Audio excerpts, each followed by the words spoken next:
All right. Act 1, Scene 1, Cherry Tree Lane, Rooftop, Street, Parlor. London, 1910. It's autumn, a dark sky, scudding clouds. A landscape of early 20th century rooftops is spread out before us. Bert, a chimney sweep, enters and addresses the audience. Winds in the east, there's a mist coming in, like something is brewing and about to begin. Can't put my finger on what lies in store, but I feel what's to happen, all happened before. George Banks appears out of the forest of chimneys, as does his wife Winifred, and their two children, Jane and Michael. All of them, in their different ways, are disconnected and alone. A father, a mother, a daughter, a son, the threads of their lives all raveling undone. Something is needed to twist them as tight as a string you might use when you're flying a kite. Chim chimney, chim chim chiree, chim chiroo. Michael and Jane rush around with a makeshift kite, pursued by their nanny, Katie Nana. Hurry up, Jane. Let's run. Come back here, you little blighters. You've got to do your lessons. I can't do my lessons if I'm flying a kite. And you can't make us. You're only our nanny. The children stamp on Katie Nana's foot and succeed in losing her. Their freedom is short-lived as they run straight into the local policeman. Oi, not you two again. Come along home. Oi, come here. The policeman takes the children away as Bert stops in front of number 17 Cherry Tree Lane. Miss Lark is coming the other way with Willoughby, her lapdog. Good morning, Bert. Morning, Miss Lark. How's little Willoughby today? Oh, very well. Thank you, Bert. Willoughby. Willoughby snaps at Bert. Willoughby. Admiral Boom enters carrying some binoculars. By Jove, is that the beauteous Miss Lark I spy on the horizon? Oh, Admiral. Willoughby barks. Willoughby. Miss Lark giggles coquettishly and continues on her way. Admiral Boom crosses to where Bert has been watching. Morning, Admiral. How's it looking? Dark clouds gathering at number 17. A storm warning's overdue. Admiral Boom exits. Of all of London's byways where I doff my cap, this one's the hardest to find on a map. Cherry Tree Lane, as sweet as a song, but the nannies who come here, they don't stay for long. Chim chimney, chim chim chiree, chim cheroo. Bert snaps his fingers, and the interior of the house bursts into life. It's chaos. Katie Nana storms toward the door with her packed bags. Katie Nana! Katie Nana! Those little beasts have run away from me for the last time. Mrs. Brill, the cook housekeeper, bustles after Katie Nana. The houseboy, Robertson I, follows them. I know you get stuck with the children with no nanny in the house. Me, that's who. I've said my say, Mrs. Brill, and that's all I'll say. I've done with this house forever. Well, good riddance then. And mind you don't stumble on your way out. Katie Nana stumbles. Michael and Jane have run into the house. Winifred Banks has appeared in time to witness Katie Nana storming out. Katie Nana? Where are you going? Katie Nana? Oh, is this a song? Yeah. Because it's in capitals. Anyway, I'm going to just say it. Katie Nana's gone, and is it any wonder, driven half demented by your children's pranks? Do you really think I made another blunder? What on earth am I going to say to Mr. Banks? Knocks on study door. George, dear, I'm feeling so adrift, dear. Bereft, dear, another nanny's left, dear. Every nanny goes. We're unlucky, I suppose. We are never going to find the perfect nanny. The study door flies open and George strides out. Nonsense. Precision and order, that's all that I ask. The running of a household, a straightforward task. The children, the servants are all your domain, whilst I remain sovereign of Cherry Tree Lane. Coat! George holds his arms out and Winifred helps him into it as he continues to berate her. The simple truth is you've engaged 6 nannies in the last 4 months, and they've all been unqualified disasters. A nanny should govern, a nanny should rule. A nanny is a paragon who suffers no fool. Us nannies are stalwart. Our children would gain by having such a nanny in Cherry Tree Lane. Of course, George. But To take control of situations. Show your authority when interviewing staff. You know your role. They know their stations. Efficiency and forethought cut the jobs in half. Briefcase. Robertson I dutifully delivers the briefcase. but Katie Nana would be with the children. She always looks so cross. Winifred, never confuse efficiency with a liver complaint. Umbrella. Winifred gives an umbrella to George. Only we could find someone like your old nanny. I'm afraid that's not realistic, my dear. Few women alive could manage Miss Andrews' standards of efficiency. Besides, we could never afford someone of her caliber. Precision and order. He wants nothing less. It's like an army barracks. Yes, and we're in the mess. No wonder the nannies are driven insane. We're living in a madhouse in Cherry Tree Lane. Now, Winifred, if you do want to please me. You know I do, George. Very well. Then place an advertisement in the Times stating that Jane and Michael Banks require the best possible nanny at the lowest possible rate. Jane and Michael have been listening from the staircase. We'd better give them hours before we make another mistake. I would stress that. Father, What's that you're holding, dear? we've written our own advertisement. What on? George is irritated by the interruption, but Winifred notices the paper Jane is carrying. Please, George, I think we should hear it. Now, Winifred, none of your theatrics. It won't hurt to listen. Wanted, a nanny for 2 adorable children. Adorable. Well, that's debatable, I should say. If you want this choice position, have a cheery disposition, rosy cheeks, no warts, That's the part I put in. play games, all sorts. You must be kind, you must be witty, very sweet and fairly pretty. Well, of all the ridiculous. George, please. Take us on outings, give us treats. Sing songs, bring sweets, never be cross or cruel, never feed us castor oil or gruel. Blah! Love us as a son and daughter. And never smell of barley water. I put that bit into. If you won't scold and dominate us, we will never give you cause to hate us. We won't hide your spectacles so you can't see. Put toads in your bed, hot pepper in your tea. Hurry, nanny, many thanks.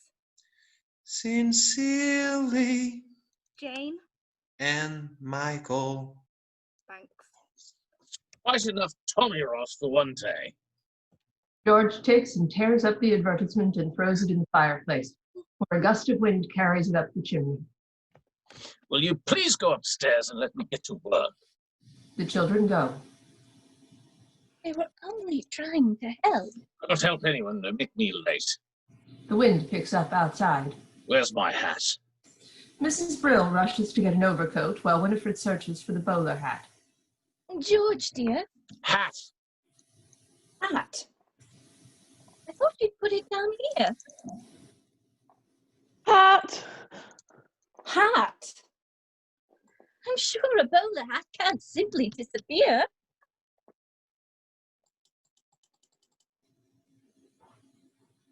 Sorry. Do you think they'll find a nanny who doesn't run away? There it is. Robertson I presents George with his hat. George looks at it. He's brushed it with boot polish. All mimic George as he reiterates his mantra. Vision and order, that's all I ask. The running of a household, a straightforward task. children, the servants, are all your domain. Whilst I remain the sovereign, mind you use the day well. You remain the sovereign. I shall be home at 6 o'clock sharp. He remains the sovereign of Cherry Tree Lane. The sound of wind above the house. Scene 2, Mary's arrival, parlor. Mary Poppins appears among them. She is wearing a hat with cherries in the brim and carrying an umbrella with a handle shaped like a parrot's head. Good morning. Approaching Mary Poppins. Yes? I've come in answer of the advertisement. What advertisement? I haven't placed any advertisement. Yes. George and Winifred Banks live here, do they not? Mr. and Mrs. Banks live here, yes. And you are looking for a nanny? Well, I suppose. Very well then. Now, let's see.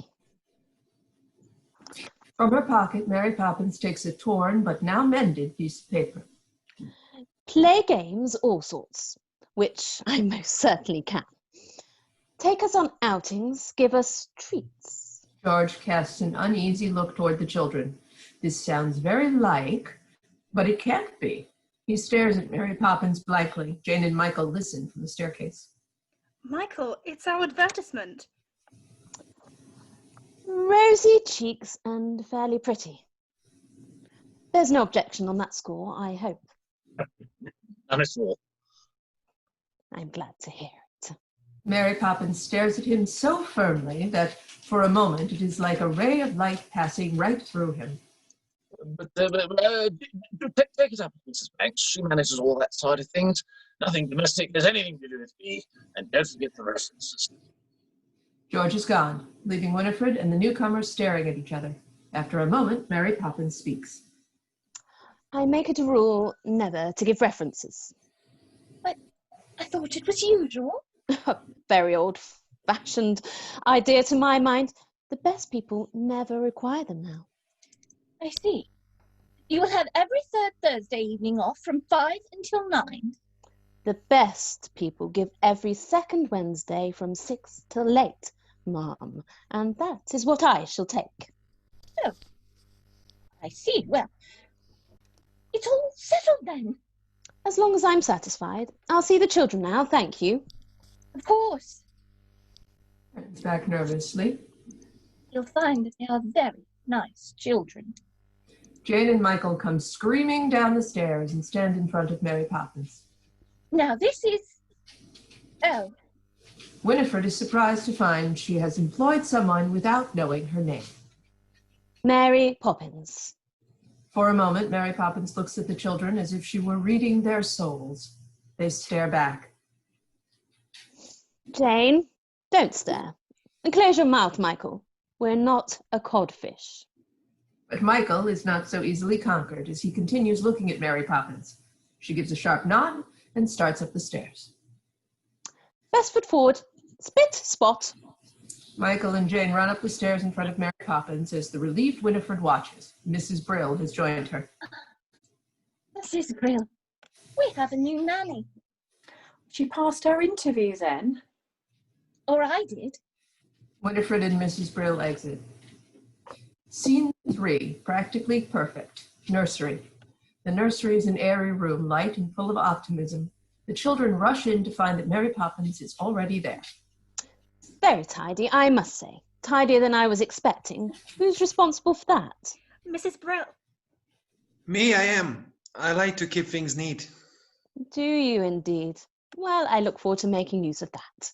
If there's one thing I appreciate, it's a child whose word I can depend on. Scoops up a boy doll. Who's he when he's at home? That's Valentine. He's mine. From the look on his face, I'm not sure he'd agree with you.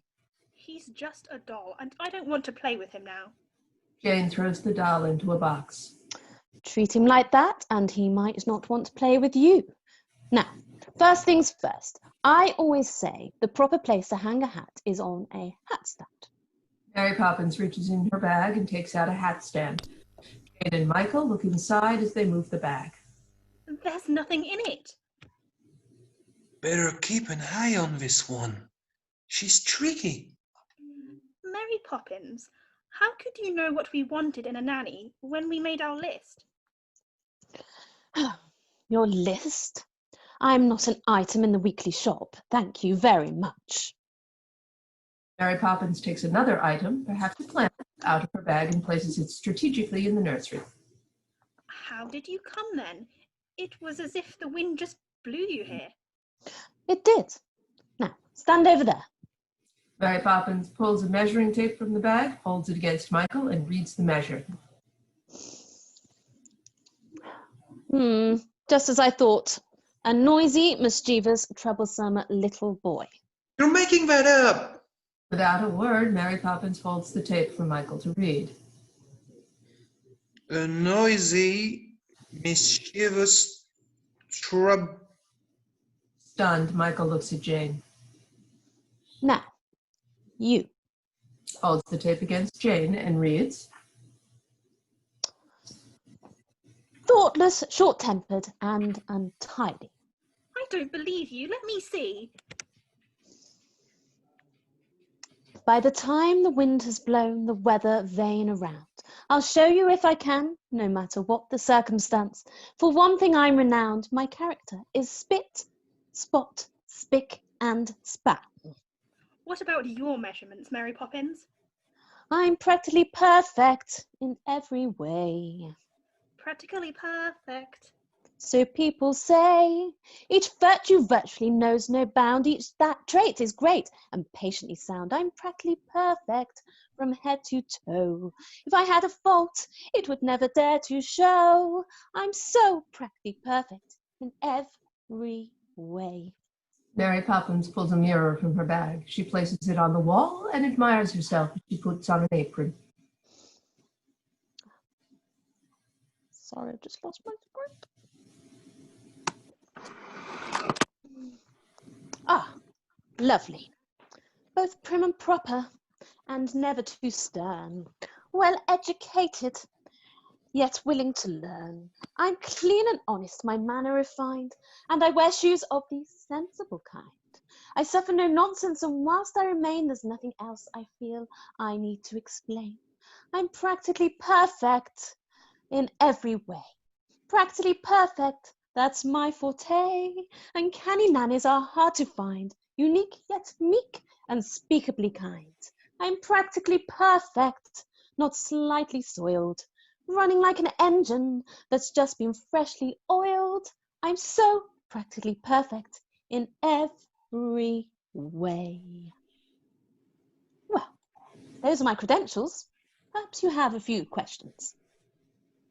Not temperamental, Never. not crotchety or gruff. The very thought of it. Will you stay tender when the going gets tough? Quite the contrary. Do you read stories without a big fuss? Or have objections to playing with us? Oh, I like games, but I choose them. But that's not fair. Some minor improvements may not go amiss, but at all times you must remember this. You're practically perfect in every way. I guarantee. Practically perfect. We hope you'll stay. No flies on me. Each virtue virtually knows no bound. Each trait is great. Mary Poppins goes back to her bag and takes out some small objects, including a telescope. And patently sound. Patently sound. Spit spot. Jane. Doll's house, please. The children put a doll's house on the table. Michael has picked up the telescope. I'll take my telescope. Thank you. It's not fair. I didn't say it was fair. I said it was practically perfect, and here's my aim. By the time I leave here, you'll both be the same. You're practically perfect. Practically perfect. You'll be practically perfect in every way. Best foot forward. Spit spot. Jane, Michael, and Mary Poppins exit. Scene 4, Jolly Holiday Park. Park gates reveal the park beyond. Bert, paints the scene as he addresses the audience. Chim chimney, chim chimney, chim chim chiroo. I does what I likes, and I likes what I do. Today I'm a screever, and as you can see, a screever's an artist of highest degree, and it's all me own work from my own memory. A furious park keeper hurries toward Bert. Oh, lummy, not these again. Come on, Mr. Park Keeper. It's just me pictures like it always is. There's no harm in 'em. I'll be the judge of that. This is my park, and I say you're interfering with a public railing. I want them removed this. The park keeper trails off as he becomes aware of Mary Poppins, who is with the children. She looks firmly at him. Bert continues to draw without lifting his eyes. That is, just you watch it. That's all. Just you watch it. The park keeper walks off, muttering. Bert speaks, still without raising his eyes. Stay right where you are. I'd know that silhouette anywhere. Mary Poppins. It's nice to see you, Bert. Bert turns his eyes from his drawing and looks up. Well, I must say you do look swell. Mary Poppins snorts, but as she pats her hair, it is clear she agrees. How does he know you? He can't know you. You've only just arrived. I wasn't born 1 minute before I walked into your house, Michael Banks. Have you met these two, Bert? I've seen him running about chasing a kite. It isn't a real kite. So, what are you up to? Mary Poppins says it's a game. It's called A Walk in the Park. Some game. Fix the pavement. I'd rather hit Spinax. Come on, Bert. You're due for a break, and you promised you'd take me out when we meet again. Or have you forgotten? Course I ain't, Mary, but... Bert picks up his cap. There's only one coin in it. Oh dear. Is that all you've got? Never mind. My treat. And no one's charging for the trees in the sky, are they? Mary Poppins, is he really coming with us? Why shouldn't he? Well, to start with, he's very dirty, isn't he? Father would never approve. What's that? Berates Bert. Can come with us. You're too dirty. And we don't want to go to a stinky park anyway. Gives it right back to Michael. Oh, yes, you do. 'Cause when you walk with Mary Poppins, you go to places you never dreamed of. And if she says it's a game, she's got something in mind. You can be certain of that. Bert and the children stand by his line of paintings. That's a picture of the park, isn't it? That's not the park. Not our park anyway. Look, that trees are much brighter green, and the sky's quite a different blue. I think you'll find it's just the way I've drawn it. All it takes is a spark, then something plain as a park becomes a wonderland. Bert moves into the park with Mary Poppins. The children follow. Park strollers meander. All you've got to do is look anew, then you'll understand why it's a jolly holiday with Mary. Mary makes your heart so light. Oh, really? When the day is grey and ordinary, Mary makes the sun shine bright. You do talk nonsense, Bert. Oh, happiness is blooming all around her. The daffodils are smiling at the dove. I haven't the faintest idea what... When Mary holds your hand, you feel so grand. Your heart starts beating like a big brass band. You've enough brass for all of us. Oh, it's a jolly holiday with Mary. No wonder it's Mary that we love. Come on, you two. Bert and Mary Poppins exit. Jane and Michael lag behind until they are alone near a statue of a boy with a dolphin on a plinth. Boring, just like other nannies thinking. Parks are good for us. It's just statues, ducks and grannies. I don't understand all the fuss. Is she doing it to spite us? We could lose her for a lark. Perhaps it's all a plot, I'll tell you what, she seems so different. but I bet she's not. There is nothing to excite us in A creak. the Another creak. park. The creaking grows louder and more confident. What was that? You're quite wrong, you know. Jane and Michael look up. The statue of a boy, Nellius, is apparently smiling at them. They are terrified. Who are you? I'm Nellius. Surely you know that. You've sat beneath me often enough. I've waited half a century to take a walk on a sunny day like this. Mary Poppins appears with Bert, both of them sporting bright summer clothes. As Bert sings, the park is transformed. The grass and trees become the richest green imaginable, the sky the richest blue, the sun the brightest yellow. A series of bizarre events take place. Mary Poppins weaves among the park strollers, and the children make the discovery that things are not as they seem. All watch the transformations from dull and gray to bright and colorful. Ain't it a glorious day, bright as the morning in May? I feel like I could fly. Have you ever seen the grass a green or bluer sky? Blue, blue, bluer sky. Oh, bugger. Oh, what's rolling? Oh, it's a jolly holiday with Mary. Better days I've never known. You can ask the passing statuary.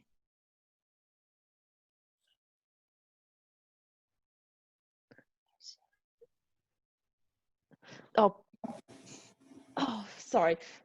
Nothing's ever set in stone. Morning, Mary.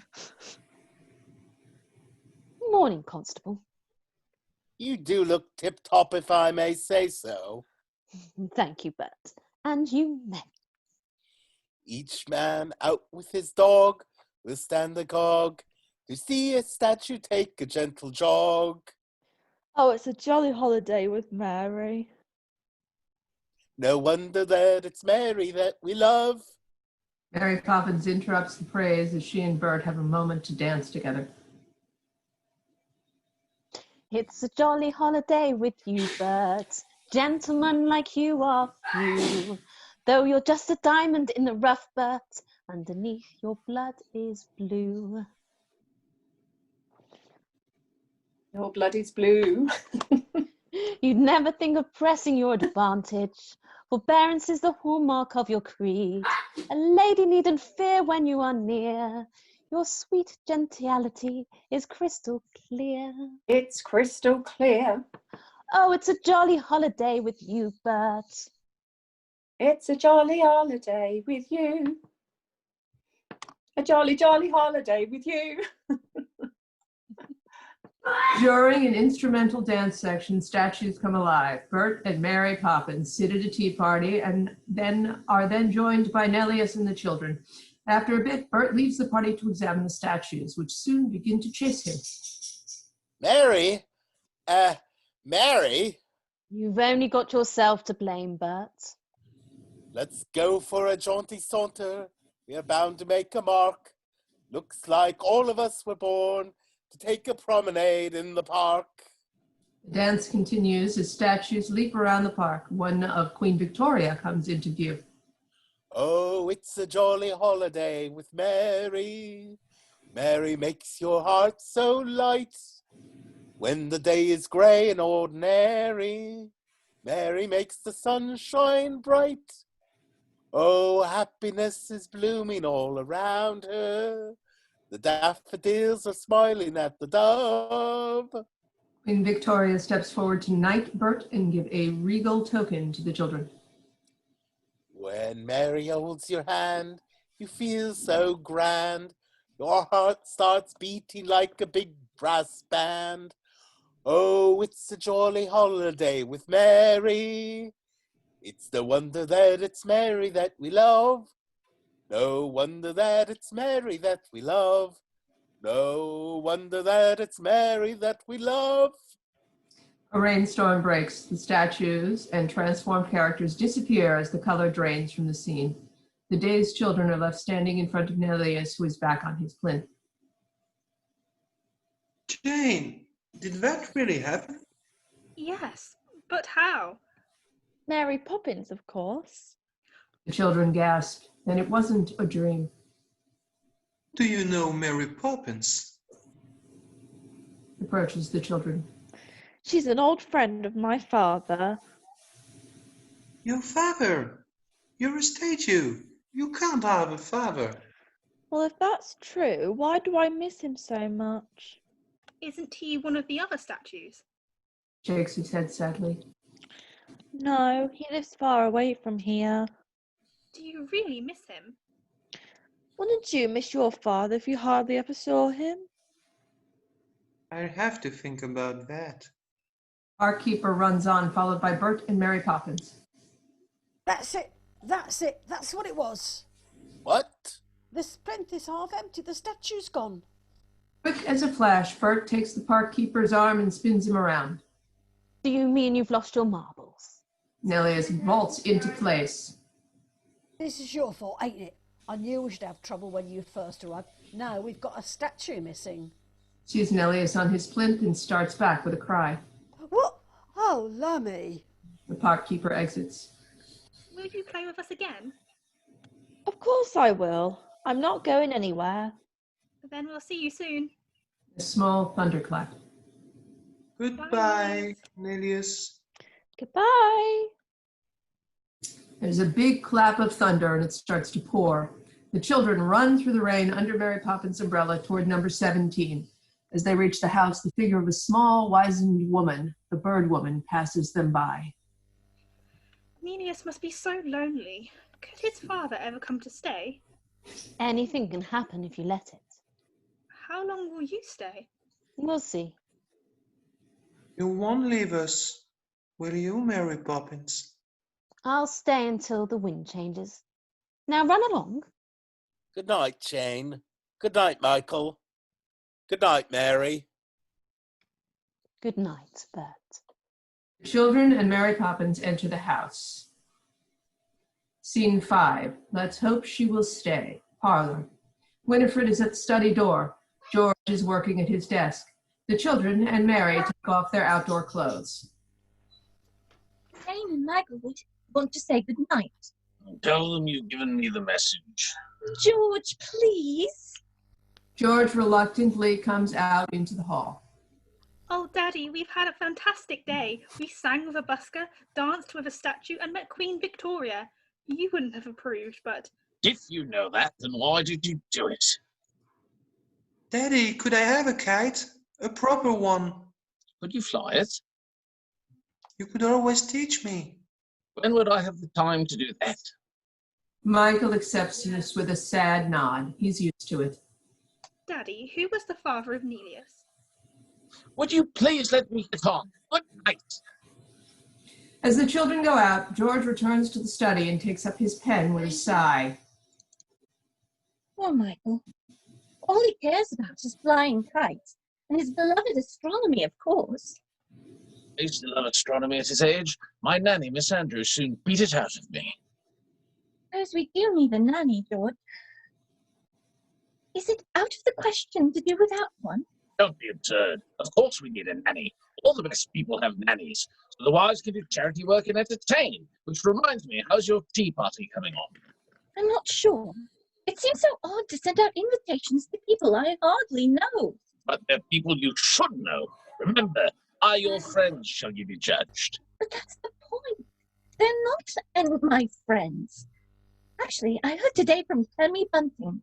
She's rehearsing a new play at the moment, and I thought I might ask her. How many times must I tell you I wish you to sever all connection with that part of your life? George, I was an actress. Lots of people might find that interesting. So you always talk as though I should be ashamed of it. Well, it's not exactly something to be proud of. George has hurt Winifred's feelings, which was not his intention. Winifred, dearest, I'm only thinking of you. I want people to admire you, to respect you. I know, George, but sometimes it's so hard. It's not hard. It's your job to be Mrs. Banks, What is your job? to pay for everything. George turns his attention to the desk again. Winifred leans in, startling him. What is it? I was only going to kiss you. No, no, no. All right. George lifts his face for a rather unsatisfactory kiss. Sadly, Winifred starts for the door. Are you going to say something to Mary Poppins about this afternoon? I don't think so. Very well. But just make sure she's doing things our way and not hers. What good are rules if you can bend them? We need a nanny who is disciplined and stern. With boys and girls, you don't befriend them. I fear that Mary Poppins has a lot to learn. George turns back to his desk. Winifred leaves the study and goes to the parlor as she considers George's remark. Being Mrs. Banks should be an easy role, yet it's one which I don't seem too good at on the whole. I have a comfy home. I have a simple life. I have a name which tells the world. I'm someone else's wife. Being Mrs. Banks, what does that entail? Of facing tests of character, I always seem to fail. And as for his best people, well, I'd like to say no thanks. They're not exactly my idea of being Mrs. Banks. Jane and Michael appear and look out a window. I still feel as if I'm dreaming. So much fun in just one day. When Mary holds your hand, you feel so grand. Your heart starts beating like a big brass band.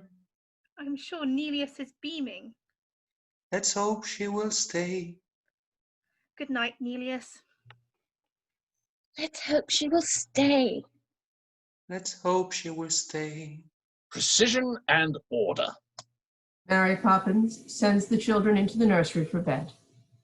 Scene 6, spoonful of sugar, street, kitchen. Some time has passed, perhaps a week or so.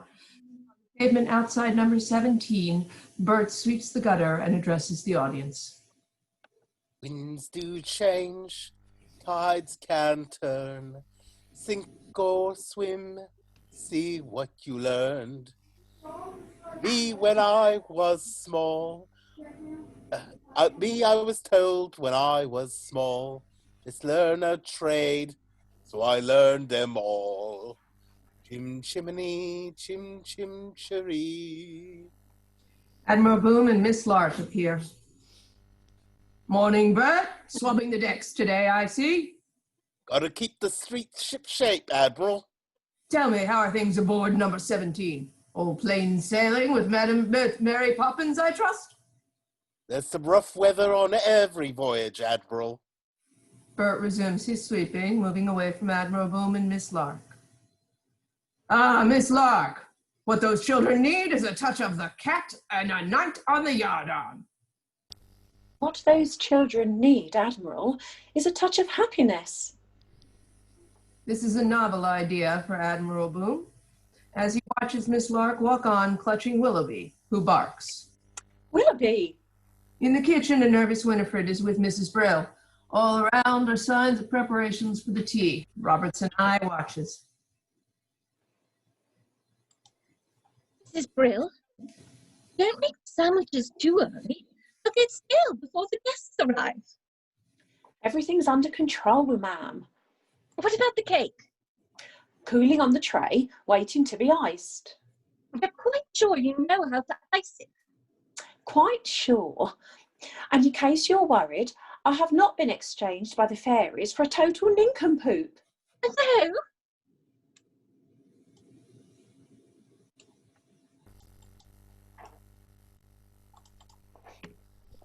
No. Well, I'll just go up and check the drawing room.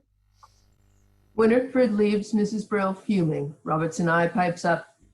I'd like to be helpful. And I'd like to be rich, but the good Lord thought otherwise. Jane and Michael come through the door. Mother wants you in the drawing room. Well, she can't have me. I've got enough on my plate as it is.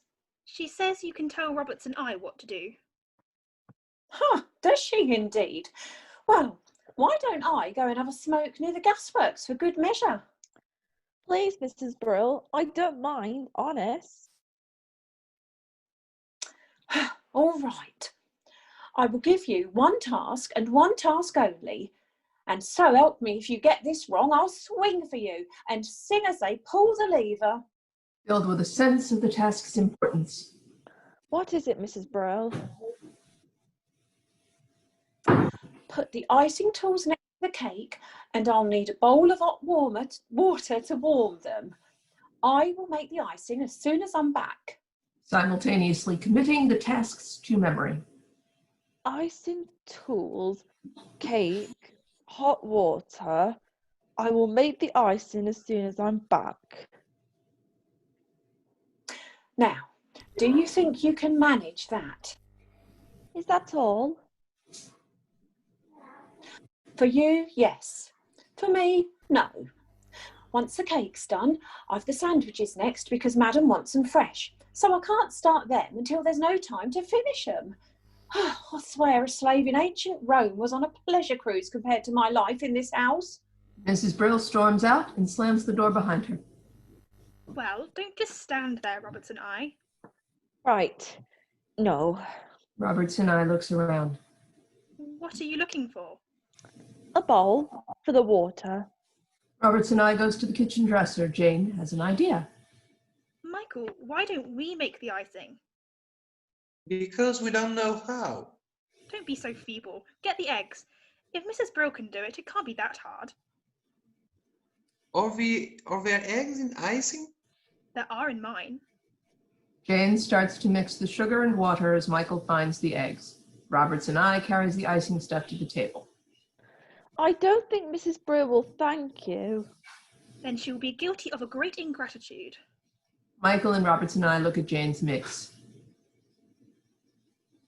Is it supposed to look like this? It doesn't look like that when Mrs. Brill does it. Don't be impertinent and get me the cake. Robert's eye goes to the sink to fetch some water. Honestly, Miss Jane, I was only trying to be helpful. If you would... Robert's eye burns his hand on the faucet and is thrown back by force. Ricocheting across the room, he destroys the entire kitchen and ends up in an unconscious heap. Yeah! Mrs. Brill, go up and get ready now. Winifred appears in the doorway and breaks off, stunned. What have you done? Robert's eye? Robert's eye? Oh dear! Shall I call a doctor? Entering as if on cue. I don't think that will be necessary, Ma'am. How can you be so unkind when you know how important my party is? You deserve some very nasty medicine. Just wait till bedtime. Mary Poppins enters and removes a medicine bottle and a spoon from a cabinet. Oh, I don't think we should wait till then, Ma'am. Why not go up and get changed? We'll clear up, won't we? Winifred exits the kitchen. We're not ill. I won't take it, and you can make me. In that, as in so many things, your information is faulty. Open. Mary Poppins pours a spoonful of liquid into Michael's mouth. He runs his tongue round his lips. But it's strawberry ice. Now you. Mary Poppins walks towards Jane, who whispers anxiously. I'm not sure I like strawberry ice. I'm not sure I care. Open. Jane does, screwing up her face. She is similarly surprised. Lime cordial. Now, off we go, you two. Michael, I know you like to keep things neat. Jane? I told you she was tricky. Must we? Can't Roberts and I do it when he wakes up? He is a servant. With that attitude, you'll get through a lot of stuff before you're very old. Besides, in every job that must be done, there is an element of fun. You find the fun and snap, the job's a game. And every task you undertake becomes a piece of cake, a lark, a spree. It's very clear to see. Mary hands the broom to the children and they begin to sweep. that a spoonful of sugar helps the medicine go down. The medicine go down, the medicine go down. Just a spoonful of sugar helps the medicine go down in the most delightful way. A bird chirps. Mary Poppins looks out the window. My point exactly. The honey bees that fetch the nectar from the flowers to the comb never tire of ever buzzing to and fro, because they take a little nip from every flower that they sip, and hence they find their task is not a grind. For a spoonful of sugar helps the medicine go down. The medicine go down, medicine go down. Just a spoonful of sugar helps the medicine go down in a most delightful way. Mary Poppins takes a good survey of the kitchen. Cups on saucers, please. With a flash, restores part of the kitchen. Spit spot. Restores another part of the kitchen. Is this how you usually do it, Michael? Mary Poppins pulls out the medicine and takes a nip. Oh, rum punch, my favourite. Mary Poppins gives Roberts and I a spoonful. He revives.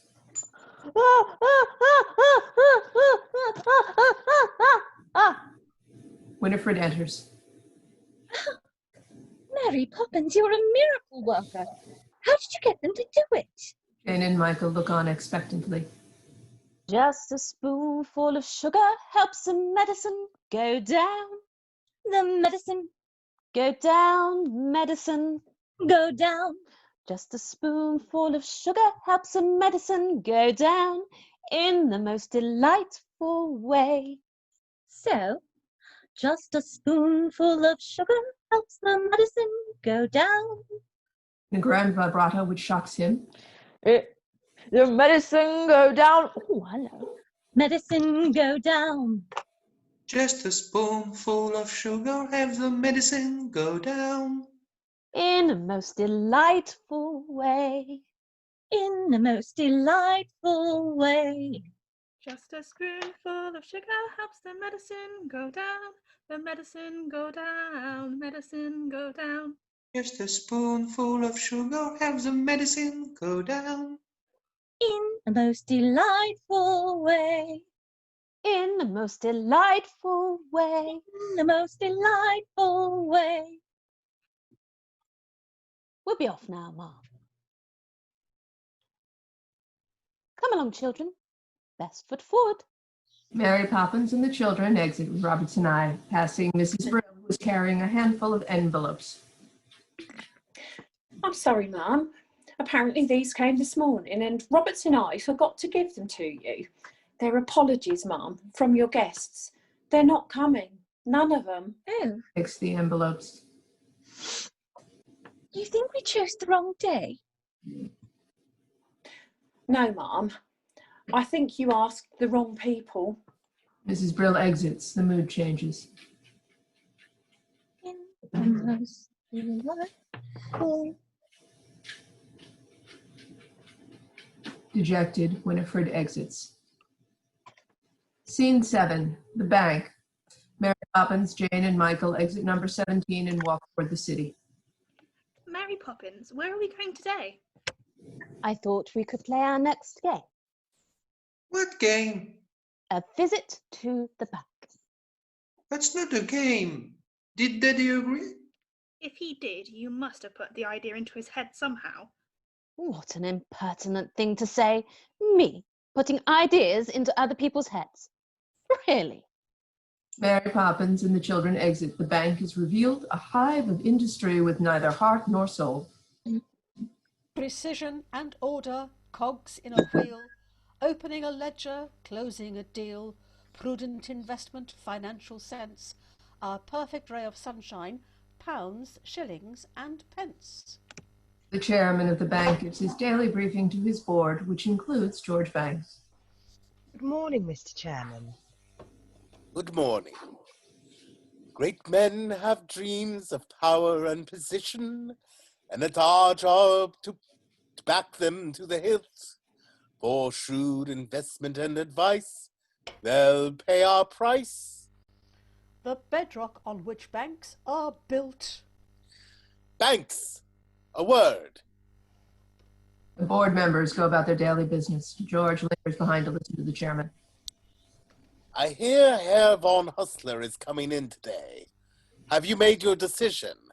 I believe so, sir. Good, good. But be sure it's the right one. In every transaction, credit or debt, sheets are well balanced. Targets are met, met, met, met, met, met, met. In his office, George, with some papers before him, is in conversation with Herr von Hustler.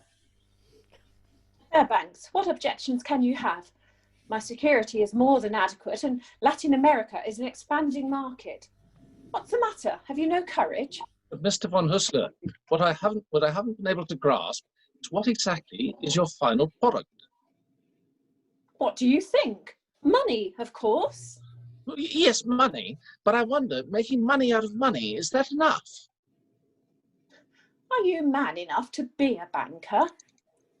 A man has dreams of building an empire to make his name in many distant lands, and in the new world, I am told, will soon strike gold.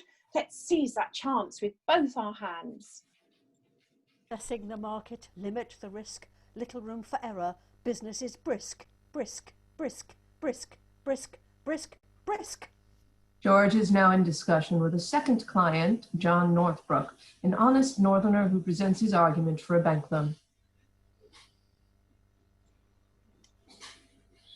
Sorry. Have you come to your decision, Mr. Banks? There's a town of good people whose future depends on you. I know that. Give us this chance. You won't regret it. The factory could be running in weeks and expanding before the year's out. Please, Mr. Banks, I give it everything I've got. Believe me. I do believe you, Mr. Northbrook, and I've tried to find a way. There's just not the collateral. What about my workforce? Decent men who want a better life. They're my collateral. My men have dreams to earn an honest living and a wife and kids and a home to call their own. If you'd invested in us today, it paves the way. I promise we repay the loan. I'm sorry, Mr. Northbrook, but The children burst in. Mary Poppins follows. George is startled. Hello, Daddy. What on earth are you doing here? Can't you say that I'm busy? No, we're done. And no man should be too busy for his own children. What are you here for, young man? Have you come for some money as well? Hardly. What would they need money for? Well, it's never too early to learn its value. Northbrook pulls 2 coins out and hands them to the children. I know the value of this. 6 pence.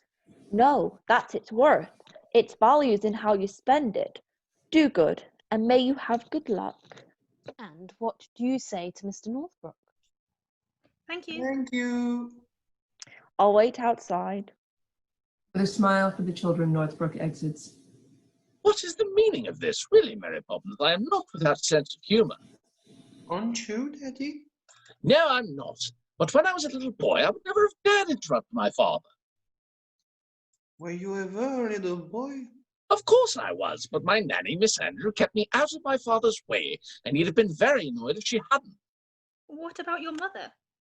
I shouldn't think I saw either of them more than once a week. Didn't they mind? Mind? They were glad to be rid of me. Then who kissed you good night? Miss Andrew? This horrible image almost overpowering him. Certainly not. There was no time for hugs and kisses and all that soppy nonsense.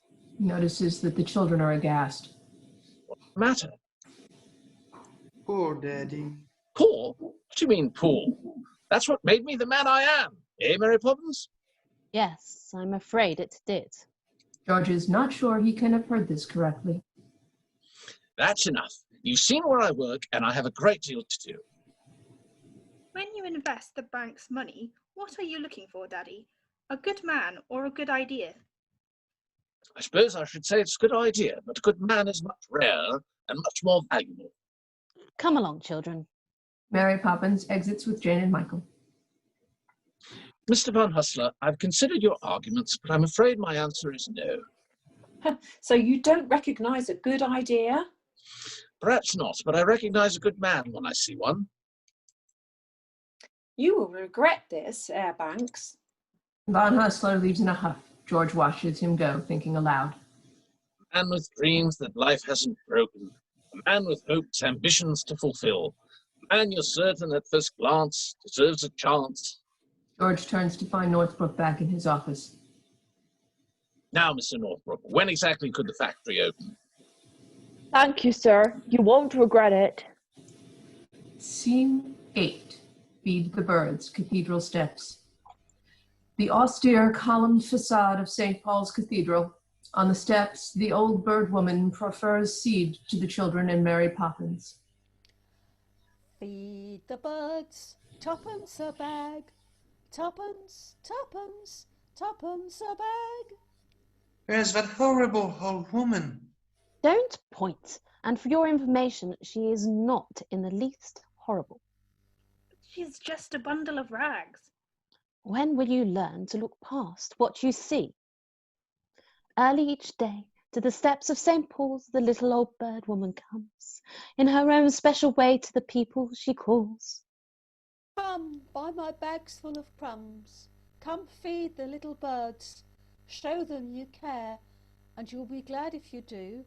Their young ones are hungry, their nests are so bare. All it takes is twopence from you. Feed the birds, twopence a bag. Twopence, twopence, twopence a bag. Feed the birds, that's what she cries, while overhead her birds fill the skies. Michael reaches into his pocket and moves toward the bird woman. What are you doing? I'm going to give her my 6 pence. What a waste. That's a matter of opinion. Giving the bird woman a coin.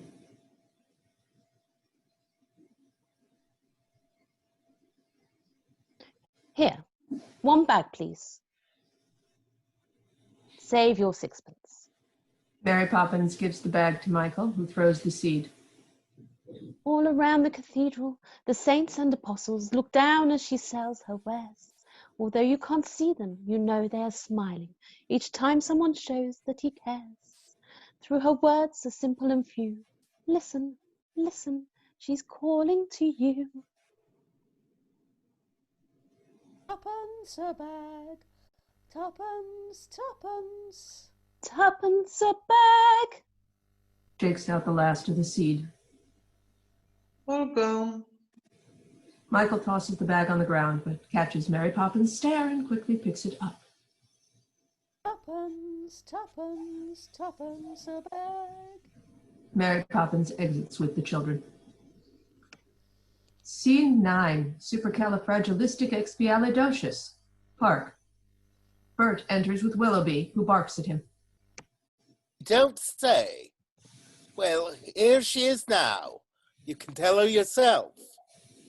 Mary Poppins and the children enter. Willoughby barks. Isn't that Miss Lark's dog, Willoughby? Don't interrupt when someone's barking. You were saying? Willoughby barks again. Mary Poppins answers in an acid tone. Really? Well, if she keeps wandering off, perhaps it would be better if you kept her on a lead. Oh, Willoughby! Ah, look, here she comes now. Willoughby! Oh, it's all right. Mummy's here. Miss Lark turns to Willoughby, who barks eagerly as she scoops him up. You know, sometimes you'd almost think he could talk. Willoughby barks. Smothering the dog with kisses, Miss Lark rushes off. But can Willoughby really talk? Of course he can. Getting them to stop is the problem. How do you learn to talk, dog? How do you think? Master the grammar. Practice when you can. And avoid mongrels. Far too much slang. Now come along. I can't stand here all day talking shop. Talking shop? What a silly expression. There's nothing silly about it in the least. What do you buy in a talking shop? Conversations, of course. Well, I've never seen a talking shop. Well, there is only one, and it belongs to Mrs. Corrie. Who's Mrs. Corrie? Who's Mrs. Corrie? Mrs. Corrie is older than anyone in the world. She talked to William before he went conquering, to Vlad before he went impaling, and to Alexander when he weren't so great. We'll have to call at the shop in the park. There is no shop in the park. Remember, anything can happen if you let it. Mrs. Corrie's shop magically appears behind them. Mrs. Corrie and her two daughters, Annie and Fanny, are surrounded by clamoring customers demanding to buy conversations. But as they shout, their conversation starts to dribble into silence.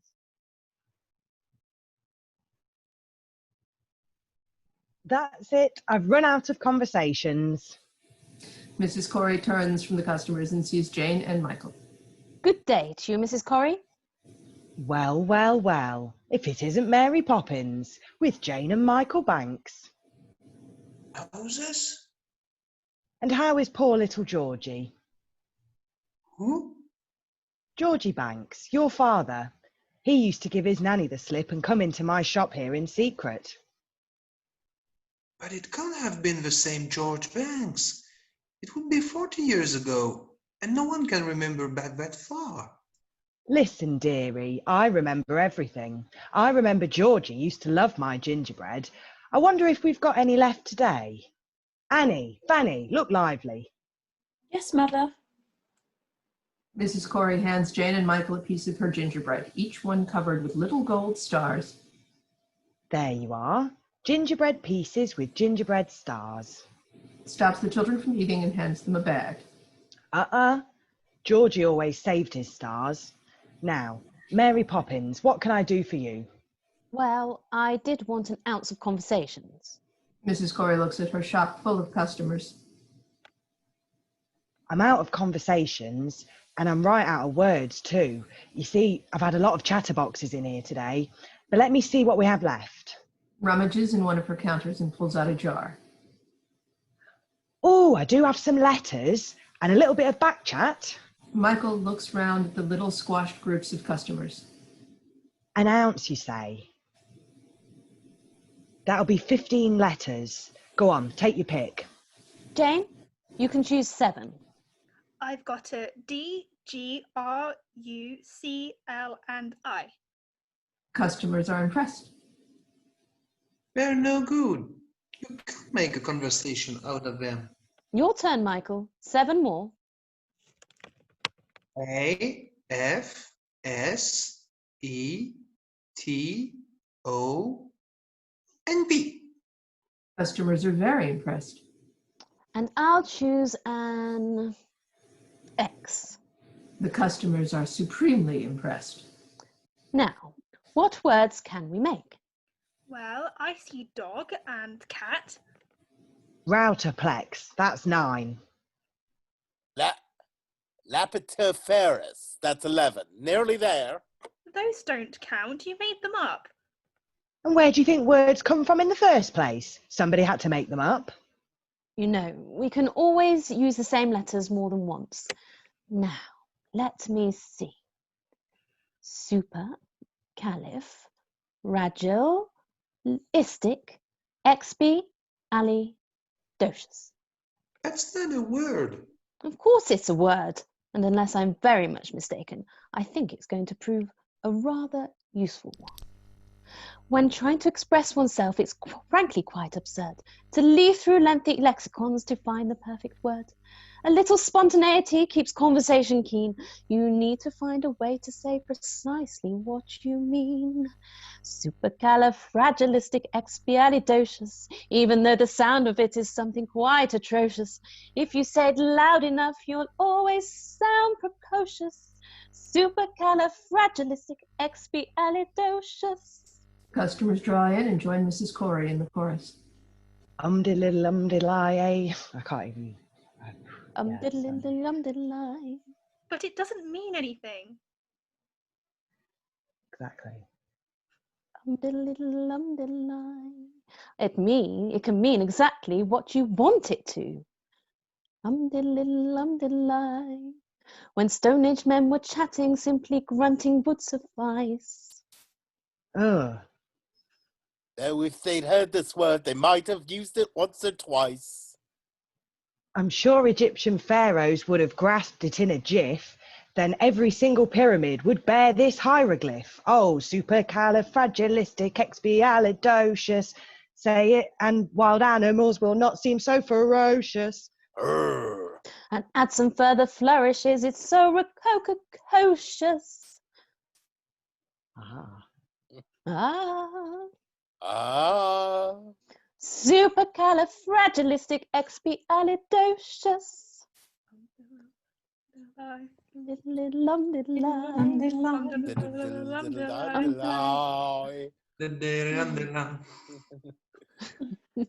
The Druids could have carved it on their mighty monoliths. The ancient Greeks, I'm certain, would have used it in their myths. I'm sure the Roman Empire only entered the abyss because those Latin scholars never had a word like this. Supercalifragilisticexpialidocious. Yum, yum, yum, yum, yum. If you say it softly, the effect can be hypnosis. Check your breath before you speak in case it's halitosis. Yeah. Supercalifragilisticexpialidocious.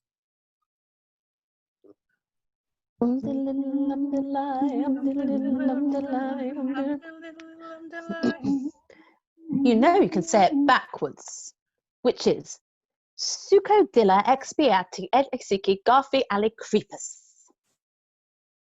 She may be tricky, but she's bloody good. All gasp at Michael's cheekiness. So when the cat has got your tongue, there's no need for dismay. Just summon up this word and then you've got a lot to say. I'll pick out these 18 consonants and 16 vowels as well, and put them in an order which is very hard to spell. As Mary Poppins spells, Bert acts out the letters.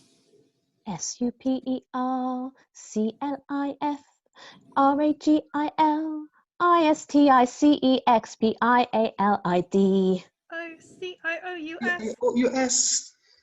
Marty Pants. All join in the charades. SUPERCALIFRAGILISTICEXPIALID. OCIOUS. SUPERCALIFRAGILISTICEXPIALID SUPERCALIFRAGILISTICEXPIALID Supercalifragilisticexpialidocious, even though the sound of it is something quite atrocious. If you say it loud enough, you'll always sound precocious. Supercalifragilistic. Supercalifragilistic. Supercalifragilisticexpialidocious. Supercalifragilisticexpialidocious. Mrs. Corey, Mary Poppins, Jane, and Michael exit as Mrs. Corey's shop magically fades away. Supercalifragilisticexpialidocious. Supercalifragilisticexpialidocious. Supercalifragilisticexpialidocious. Supercalifragilisticexpialidocious. SUPER. SUPER. CALIF. CALIF.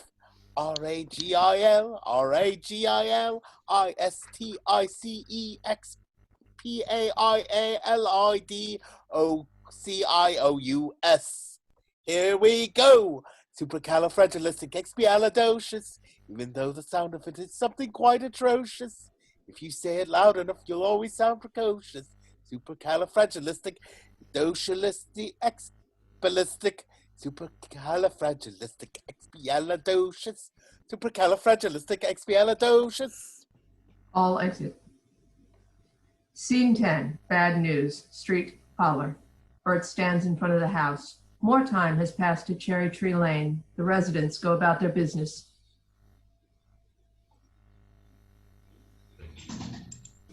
The winds may blow, but who's to know exactly what it's bringing?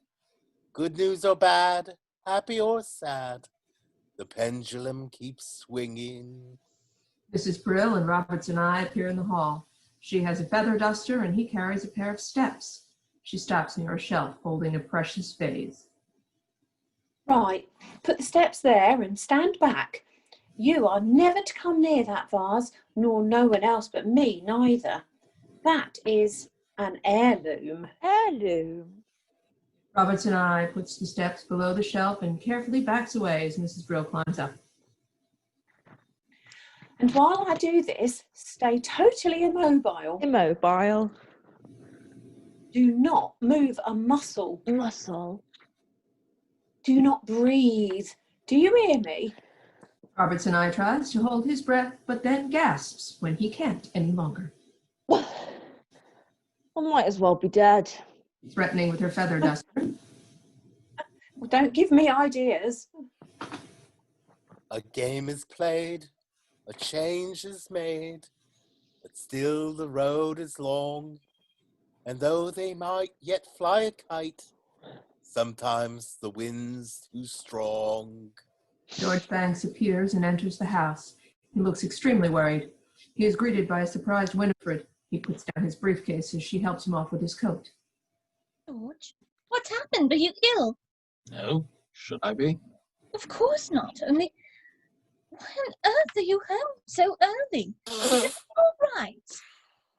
No, everything's all wrong. My dear, what is it? You must know I refused some German chap a loan. It seems he went to our chief rivals. They gave him the money, and now it's turned into a gold mine. Well, they can't expect you to get it right every time. Can't they? That's exactly what. Before George can say more, the children run downstairs, followed by Mary Poppins. Oh, supercalifragilisticexpialidocious. Even though the sound of it is something quite atrocious, if you say it loud enough. That's quite loud enough. Go to your room. But we were just... I don't care what you were just. Upstairs, now. Where's my briefcase? I put it here. Michael has hidden it behind his back. George turns towards him. Oh? Michael has transferred the case to Jane. He holds up both his hands. Jane? Jane slides the briefcase back to her brother and holds up her hands. But this time, George has seen the maneuver and shouts. Will you give it to me? With a roar of fury, he spins Michael around and roughly snatches the case away. All are shocked by the violence and intensity of his anger. He turns on Winifred. Must I put up with this behavior? Or their mother? Why can't you do something? Attempting to take control of the situation. Well, I can try not shouting for a start. Mary Poppins, you're here to teach the children manners, and just look at them. They're a pair of little savages. If I had my way, you'd be out of this house by... George, you're tired. George retires to the study, dejected, and closes the door. Mary Poppins, don't bring the children down tonight. Mr. Banks is quite exhausted. Perhaps you could keep them occupied. I hope you haven't forgotten, Ma'am. Tonight's my evening out. What? Oh dear, I had forgotten. I suppose the best people wouldn't ask you to change your plans? No, Ma'am, they wouldn't. I thought not. That's not fair. Daddy loses his temper and we're shut up in the nursery. Daddy's mean and rotten and I hate him. Jane, take that back this instant.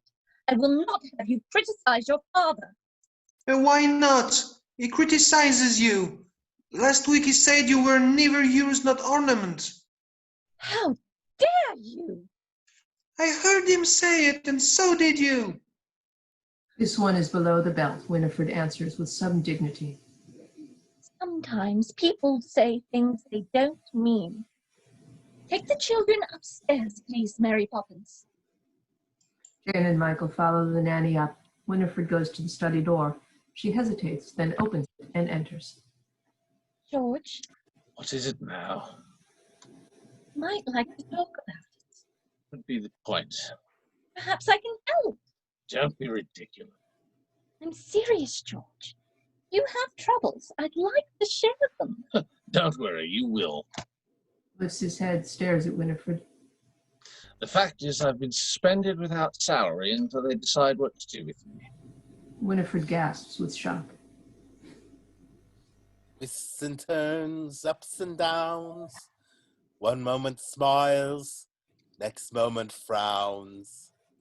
But bad-tempered faces had better change quick, 'cause if the wind changes, the face might just stick. Chim chimney, chim chim chiree, chim chim chiroo. Scene 11, playing the game. Nursery. Jane and Michael enter the nursery. It's not fair. You're going out and we get left on our own. You've plenty of toys to play with. I don't want to. They're boring. They might say the same about you.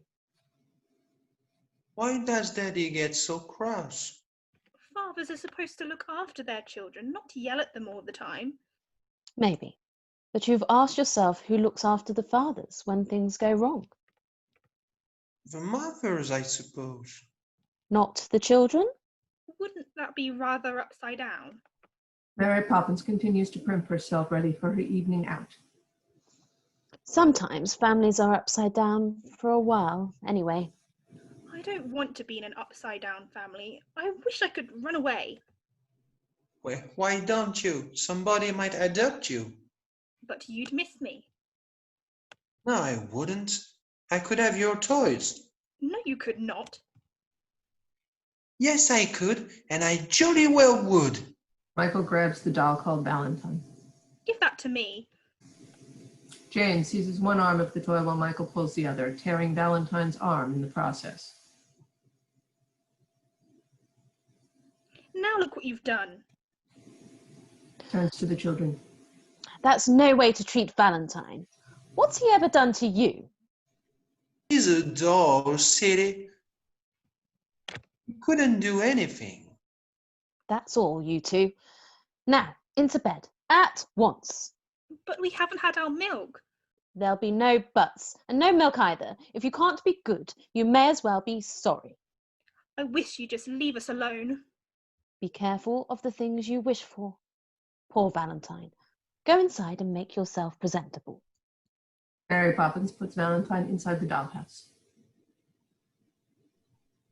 Well, I won't go to sleep, and you can't make me.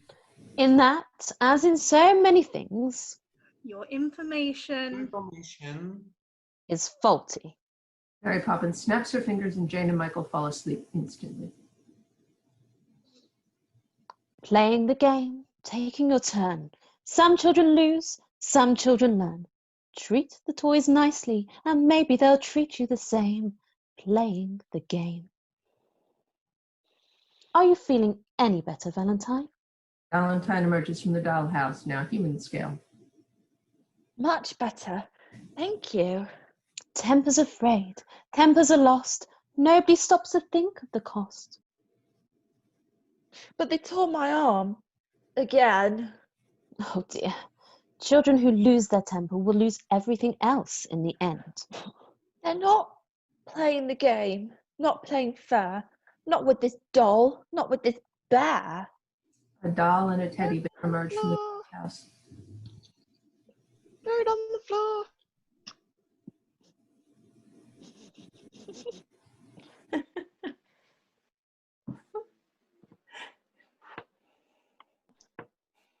I'm neglected. And they were to blame, playing the game. Please tell them, Mary Poppins. Why don't you tell them? Mary Poppins snaps her fingers once more and Jane and Michael sit up in bed at once, staring. What's going on? What's happened to the toys? Make them go small and get back in their box. Why? You've heard them and called them names. Now it's their turn. Summon the toys, now is the time to tell of your woes, to tell of their crime. Enormous toys emerge from the shadows and dance. Mr. Punch in the middle. Crime! Crime! Come all, enter the fray. They need to hear what you have to say. Toys taunt the children. Make them stop. Those girls and boys Girls and boys who treat us this way Who treat us this way? don't deserve fun. Don't deserve fun. So why should we stay? They stamp and shout, stamp and shout. create such a fuss. They need to learn the value of us. Well, You think you know everything. I couldn't agree more. Jane? They're our toys, and we'll do what we like with them, so there. So there indeed. Mary Poppins snaps her fingers a third time, and Jane and Michael once again fall asleep. Mary Poppins ushers the dancing toys out into the night, leaving her alone with the sleeping children. Playing the game, having a ball. Those who won't play shan't play at all. Will we meet again? Maybe when they've learned to play the game. Mary Poppins hears the sound of whistling, goes to the fireplace, and shouts up the chimney. Is that you, Bert? Mary Poppins steps into the fireplace. Scene 12, Chim Chimney, Roof. Bert sits on the roof, whistling and holding a chimney sweep's brush. Up where the smoke is all billowed and curled, between pavement and stars, is the chimney sweep's world, where there's hardly no day, nor hardly no night. There's things half in shadow, and all and halfways in light. On the rooftops of London, Mary Poppins appears. coo, what a sight! Bert helps Mary Poppins onto the roof. She puts down her bag and umbrella. Oh, so you're a sweep now, are you? Bert pats the seat on the chimney stack next to him and nods at the rooftops of London spread out before their eyes. Mary Poppins sits. The best view in the world, eh? And who gets to see it? The birds, the stars, and the chimney sweeps.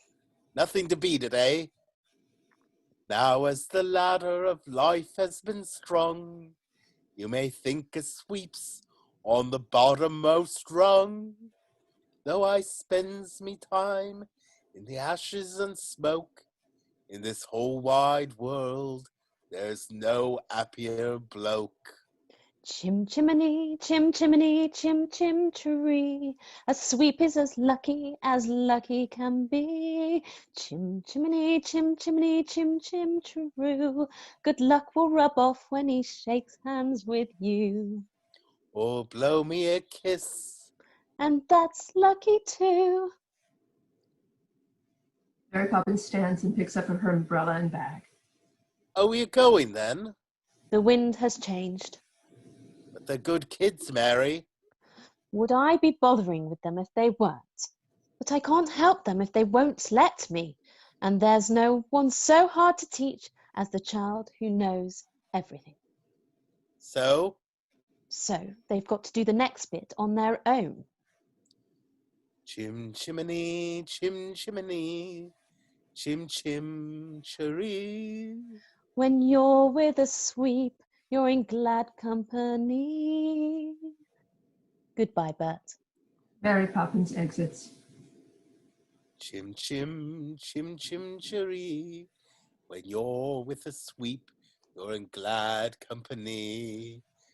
Nowhere is a more happier crew than them's what sings chim chim chiree, chim chim chiroo, chim chimney, chim chim chiree, chim.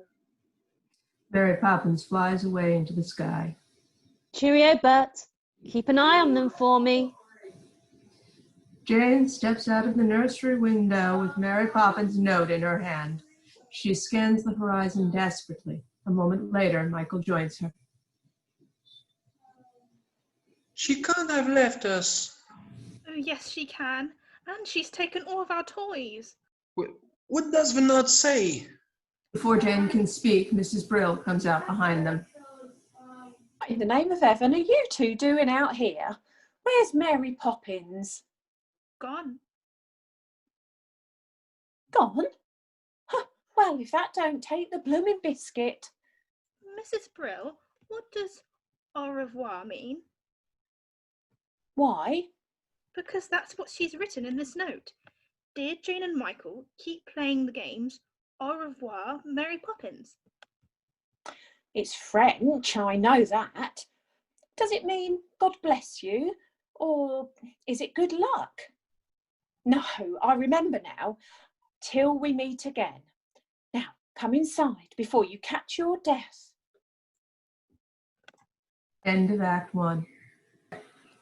Act 2, Scene 1, Brimstone and Treacle, street, parlor. Several weeks have passed. It's winter now. The wind blows hard. People run by with heavy coats, chasing their hats down Cherry Tree Lane. Bert and Admiral Boom cross paths. Morning, Admiral. Lovely weather. There's a flurry of activity in the house. Watched by the children on the stairs, Winifred hurries around, seeing to the preparations. Mrs. Brill and Roberts and I try to keep up. Mrs. Brill, is the nursery tidy?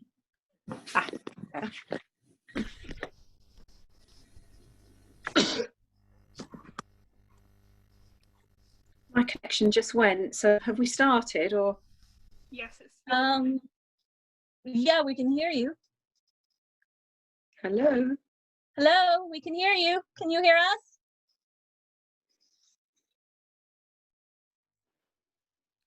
We can hear you, Vicky.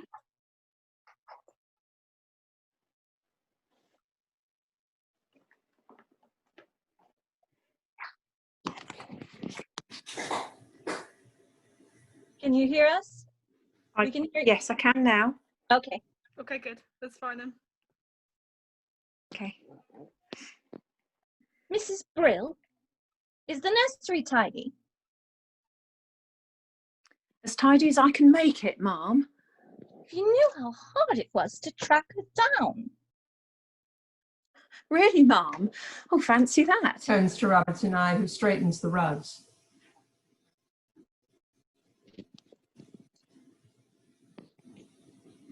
Oh, it's still minutes of. Oh, they get through nannies for a flipping pastime. Now, when one returns, they make this fearful fuss. I never liked her much when she was here the last time. At least she makes life easier for both of us. Muttering, Mrs. Brill walks past the children. Mrs. Brill, it is her, isn't it? Well, I don't know who else. Why is it such a secret? Do you think that she's returned to get things back the way they were? The note says, till we meet again. I just know it must be her.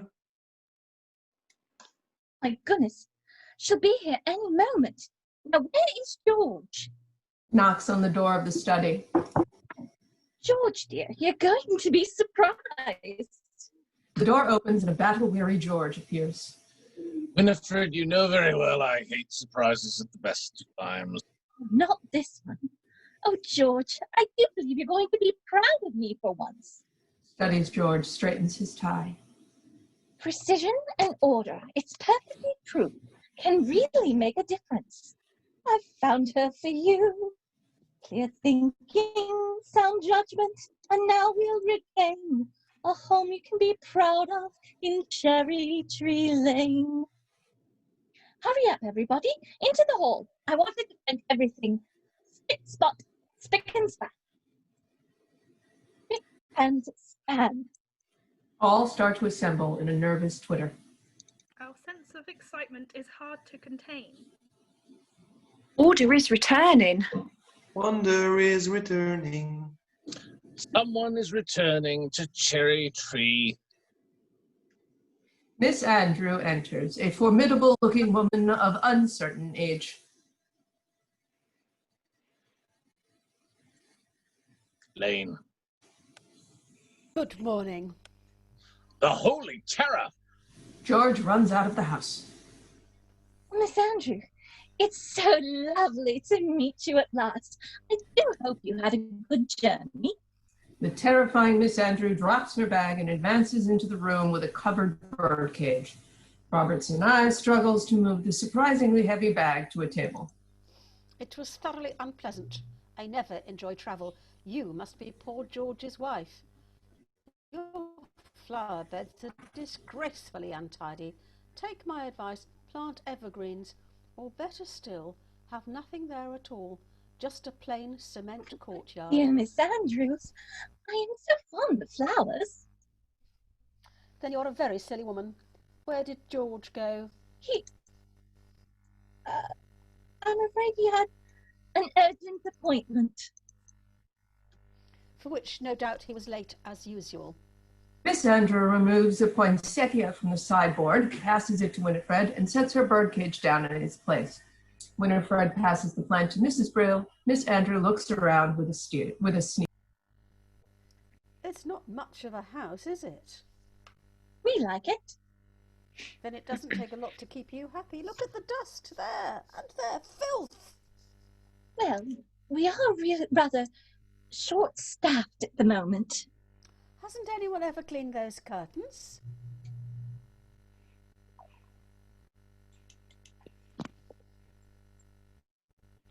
Robertson, eh? Oh, anyway. Sorry, Now, sorry, just no, wait, I'm here. Sorry, I'm really not with it. Oh. now, just a minute. Ah, you must be the children. Bends over to examine the children, then stands upright again. Pity. I don't suppose you know who I am?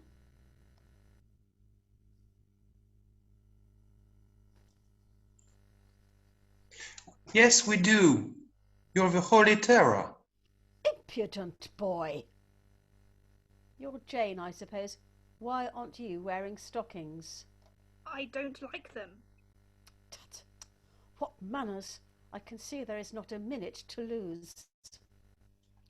These children have been spoiled. I've arrived here just in time. By chance I've brought the punishment that best befits the crime. Brimstone and treacle and cod liver oil, liberal doses of each. These are the treats from which children recoil, the lessons I'm going to teach.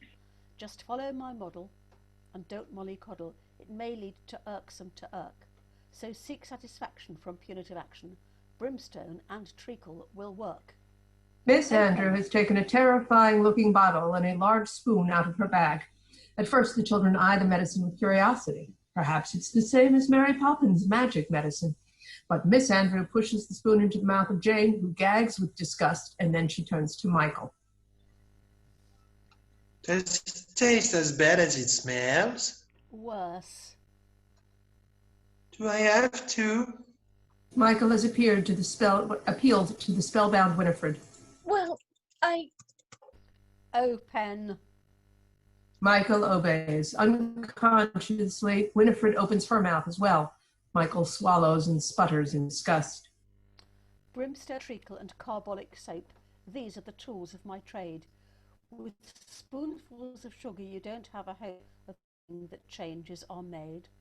Where manners are chronic, my tincture's the tonic that's certain to wipe off a smirk. Just pour out a ration in matronly fashion. Brimstone and treacle will work. Your son will go to boarding school at once. As for the girl, I shall take charge of her This thought myself. is too terrible for the children even to contemplate. I won't stand for whining or whinging or whimpering, crying or lying or sobbing or simpering. I fear it's clear that in these two such bad habits lurk. First threaten to throttle, then uncock the bottle. Brimstone and treacle will Passes work. back to Winifred. Now show me my rim. Brimstone and treacle will work. Winifred and Miss Andrew go up the stairs to the nursery, leaving the stunned children and servant. Well, she can't stay. They'll have to dismiss her. You know, I never thought I'd say this, but I'm disappointed. Truly, I am. I really thought it was going to be, with the umbrella. Mrs. Brill and Roberts and I exit. The children are completely still. What are we going to do?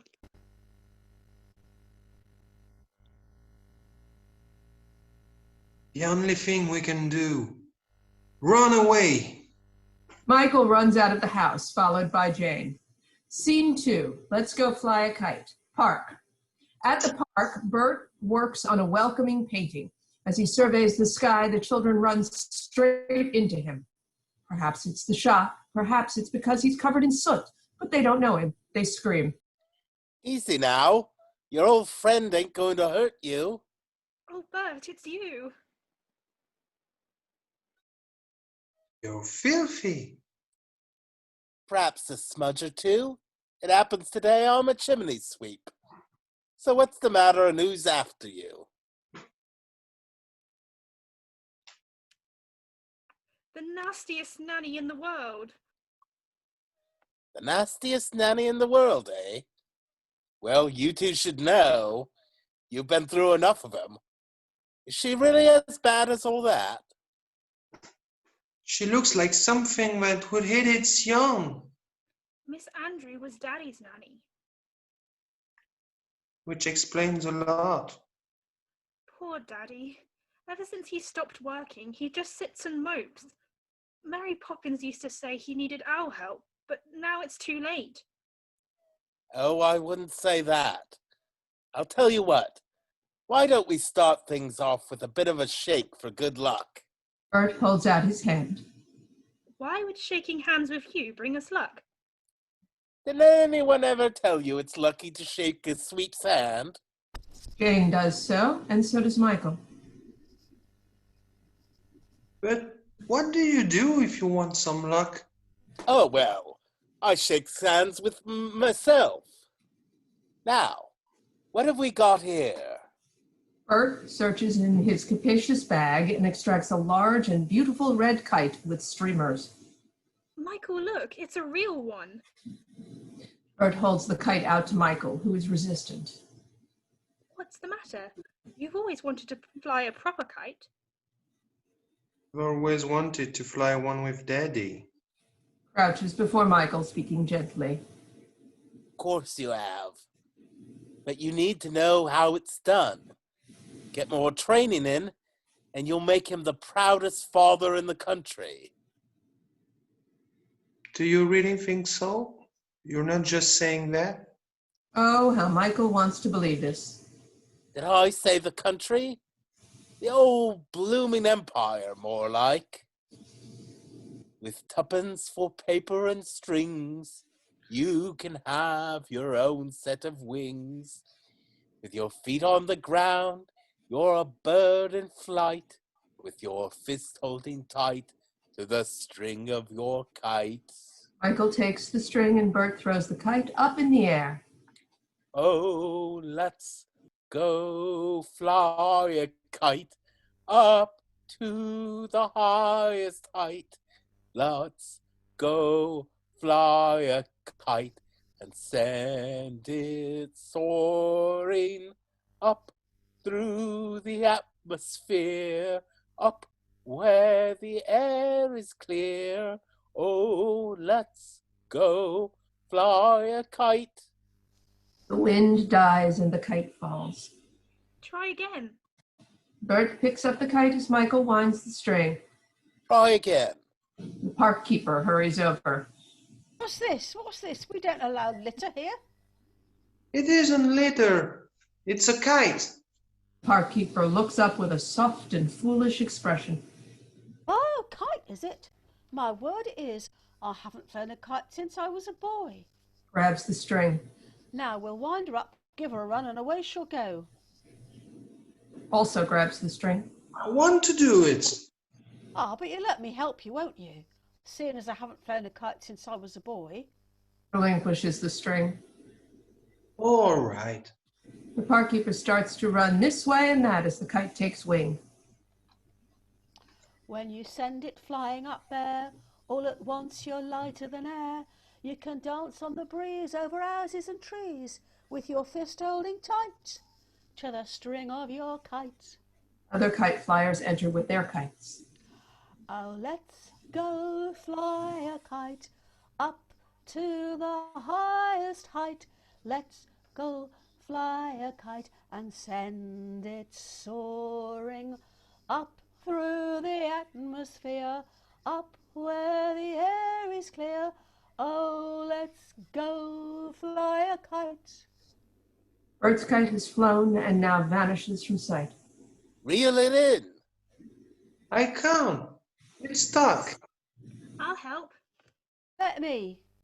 It's no good. The kites would seem to be stuck fast. You can do it. Pull one more time. Ah! Now the wind and the music reach a wild crescendo as slowly from high above the familiar figure of Mary Poppins comes into view. Ah, let's go fly a kite. Up to the highest height. Oh, let's go fly a kite. In one hand, Mary Poppins holds the kite. In the other, the carpet bag and the parrot-handled umbrella. She descends to the stage to the amazement of the children and the park keeper alike. Jane runs forward. I knew it. Oh, Mary Poppins, I knew you'd come back. The children hug Mary Poppins. Don't squeeze. I'm not a sardine in a tin. And where are your coats? We didn't have time to put them on. And why not, may I ask? 'Cause we've run away. Have you indeed? Jane's response comes in a torrent, an unstoppable flow of words that almost overpowers the girl as it all pours out. It's been so awful since you went away, and now Miss Andrews come and Daddy's ruined, and we never helped him like you wanted us to, and we was too stupid to hear what you were saying. Oh my eye, but your life's a tragedy. Now, let's go home and don't dawdle. But she's there. She came this morning as a surprise for Daddy. Did she? Well, maybe I'll be a surprise for her. That was a lovely greeting, Bert. I meant it, Mary. Welcome. You're a sight for sore eyes. You really are. Welcome back, Mary Poppins. Winks at Mary Poppins. I told you they were good kids, Mary. And I told you they were worth bothering with. The park keeper has now recovered from his initial shock, and for a brave moment he tries to block Mary Poppins' way.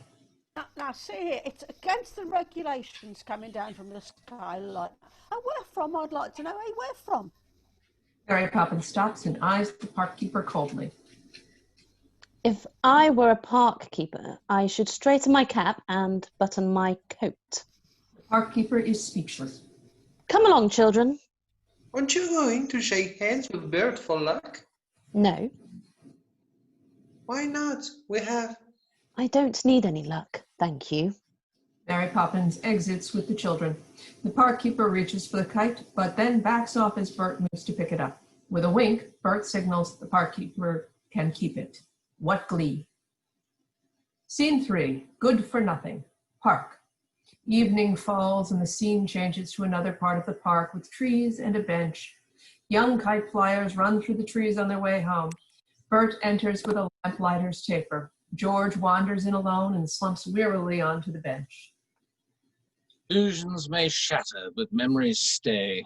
The things that really matter I lost on the way. The sovereign, the master, and long may he reign. The famous good-for-nothing of Cherry Tree Lane. George shuffles off in despair. Bert observes him as he lights a street lamp. Scene 4, Winifred despairs, Park. Winifred and the policeman enter the park. She's nearly out of her wits. They'll find their way home in no time. Let's face it, Mom, they've had enough practice. But this time they're not being naughty. I'm afraid I've made them unhappy. I'm afraid I've made everyone unhappy. They'll turn up, don't you worry. Policeman goes to look for Jane and Michael. George, dear, I know it hurt your pride, dear. You can't just run and hide, dear. Why can't you see that I'm here and I am on your side? Whenever you spoke of Miss Andrews, you showered the woman with praise. But now that I've met dear Miss Andrew, there are one or two things I'd rephrase. To think you were raised by that monster and carried that burden through life. If only you had seen that you could share it with your wife. Being Mrs. Banks, it's easy to forget the way I felt that summer's day, the day that we first met. being Mrs. Banks, being kissed by you. A man of dreams who made me feel that wishes could come true. And now, although you're lost, it's times that we closed ranks. I'll fight for the man who needs freeing, the real you who no one has seen, and you'll find a way of being Mr. Banks. Winifred exits. Scene 5. Brimstone and Treacle revisited. Parlor. At number 17, the hall is empty. The clock ticks. Mary Poppins comes in with the children. They stand and listen. Perhaps she killed everyone. Perhaps they're all dead. There is a harsh shout from above. Miss Andrew is issuing instructions to Robertson I.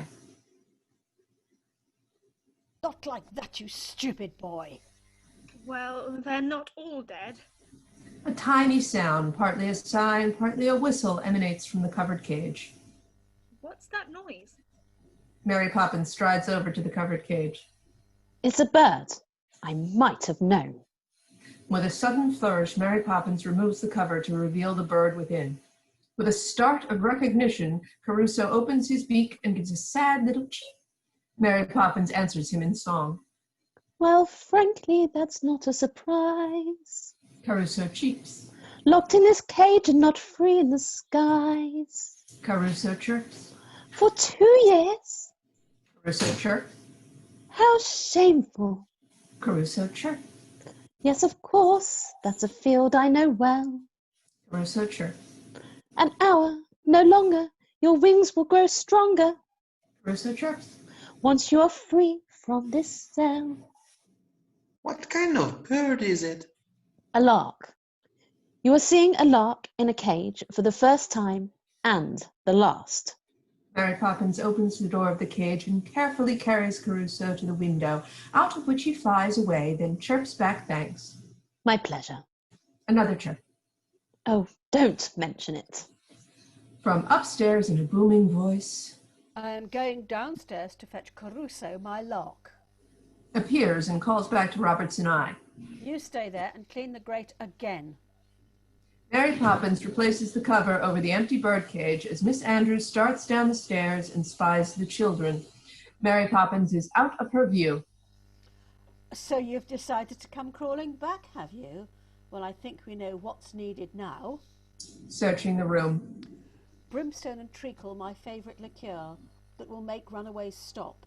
Impudent children respond so much quicker when forced to drink every last drop. During this, Miss Andrew looks for, but cannot find, the brimstone and treacle. Mary Poppins steps out of the shadows, holding out the offending bottle. Is this what you're looking for? Who are you? I'm Mary Poppins. Mary Poppins, that you left without notice. And I've come back without notice. I see. And what do you expect me to do? Pack. Pack? You insolent young person. How dare you speak to me in this way? Miss Andrew grabs the bottle and squares off with Mary Poppins. Silly little girl with your newfangled methods. I bring up children so they know their place. Standing for tradition, I govern my charges. Mishandled charges blow up in your face. I brought up their father. Well, that I don't doubt. You must be so proud at the way he turned out. A shining example, a pillar. A post. They all have their problems, but him more than most. Jane and Michael laugh at how Mary Poppins is putting Miss Andrew to shame. Miss Andrew goes to the birdcage to find Caruso missing. Caruso! Where is my lark? Caruso! Caruso tweets outside. Miss Andrew looks through the window, lets out a gasp, turns on the children, and brandishes her bottle. You let my little lark out of his cage. Now you will bear the full brunt of my rage. Brimstone and treacle for you. Brimstone and treacle for you. Just a spoonful of sugar. Brimstone and treacle for you. Just a spoonful of sugar. Brimstone and treacle for you. Just a spoonful of sugar. Ha ha ha ha ha. Ha ha ha ha ha. Ha ha ha ha ha ha. From a distance, Mary Poppins seizes control of the bottle. Ah, ah, ah, ah, ah. Ah, ah, Ah, ah, ah, ah. Powerless, Miss Andrew brings the bottle to her own lips and chugs its contents. ah, glug, glug, glug, glug, glug. I recognize fully that you are a bully who views cruel deeds as a perk. Well, now here's a catch, because you've met your match. Brimstone and treacle. Brimstone and treacle. Brimstone and treacle. Brimstone and treacle. Won't work. A giant birdcage appears. Miss Andrew is sucked screaming into it, clutching the bars as the cage retreats.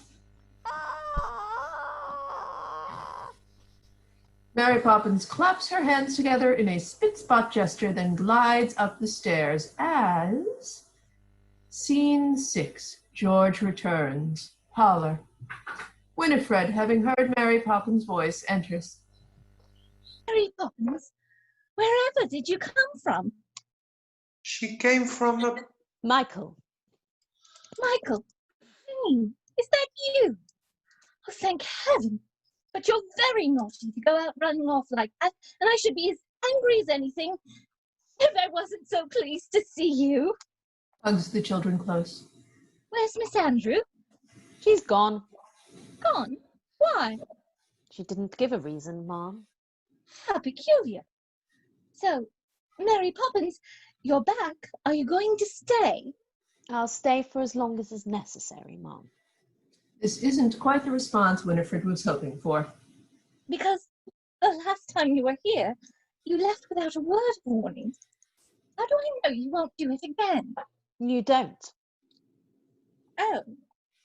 Mrs. Brill appears with the policeman in tow. Excuse me, ma'am. Oh, Constable, I'm sorry I bothered you, but it's quite all right. They're back and... Not all of them, Mom. What? We found this one wandering in the park. Steps to one side, revealing George. Good night, Mom. The policeman tips his hat and goes. George steps into the parlor. George. Where is she? Miss Andrew, she left. Left? But how? With a look at Mary Poppins, Jane explains. She might have thought we were rude. Rude? To Miss Andrew? Well, I can't forgive it, but I'll try to forgive. In fact... Fumbles in his pockets with no result. I'd have given you sixpence if I had one. This deflates George again. Winifred intervenes. George, you haven't noticed. Mary Poppins is back. Is she? Mary Poppins? Well, I wonder if Mary Poppins quickly and gracefully descends the stairs and crosses into the study. Might have a word? Follows Mary Poppins into the study, shuts the door, and clears his throat. There's no point in beating about the bush. Things have not gone well for us since you left us, and... About my wages, sir. If you don't mind, I won't take any just now. I should prefer to let them accrue. But Mary Poppins, if you only knew how many payments are accruing as it is. Before George says more, Mary Poppins nods and leaves the study. Winifred is waiting outside. Is everything settled? It is. Now, I must get started. Jane, Michael, spit spot. Mary Poppins goes up the stairs with Jane and Michael. She halts for a moment, sniffing the air. Are the drains playing up, or is Mrs. Brill cooking? Mary Poppins continues her ascent. Below, Winifred looks at her George. She goes to comfort him, stroking his hair. He starts to speak, but can't. Come along, darling. You made a wrong decision, but how bad is that? So many years of good service. What's the worst that can happen? Thinks for a moment. Winifred, if I am to be dismissed by the bank, it will be destined. Servants will leave, the house will be repossessed, and we'll be outside with the children sitting on the frosty curbside. This is a blow to Winifred, but after a second she recovers. We'll still have what really matters. George looks at Winifred, bewildered. She smiles. The children and each other. Against George's expectations, Winifred has comforted him. They exit together. Scene 7. I'll stay till the chain breaks. Nursery. It's night in the nursery. Mary Poppins has already unpacked her belongings. You're practically perfect in every way. I guarantee. Practically perfect. We hope you'll stay. Let's wait and see. Uncanny nannies are hard to find. Unique yet meek and speakingly kind. You're practically perfect. And yet I'm sure there's still room for improvement. A few games more. Is that locket new? Oh, and it is. If it is, What's inside it? a portrait. Whose? You'll know when the time comes and not before. You're going to stay this time, aren't you? Thinks for a second, fingering the locket. I'll stay till the chain breaks. What chain? Where? Michael looks to Jane, but she can only shrug. The lights pulse. Michael, you must be careful. The room's a bit excited to see me back, and you never know what might happen around the fireplace. Suddenly, Michael is gripped by an invisible force and dragged towards the fireplace and whisked up the chimney. Michael? Michael, come down! Jane is whisked up the chimney. Mary Poppins! Mary Poppins, what's happening? Mary Poppins! Scene 8. Step in time. Roof. Nursery. Parlor. Bert sits on the rooftop looking dazed. Jane and Michael appear at the top of the chimney to see Bert.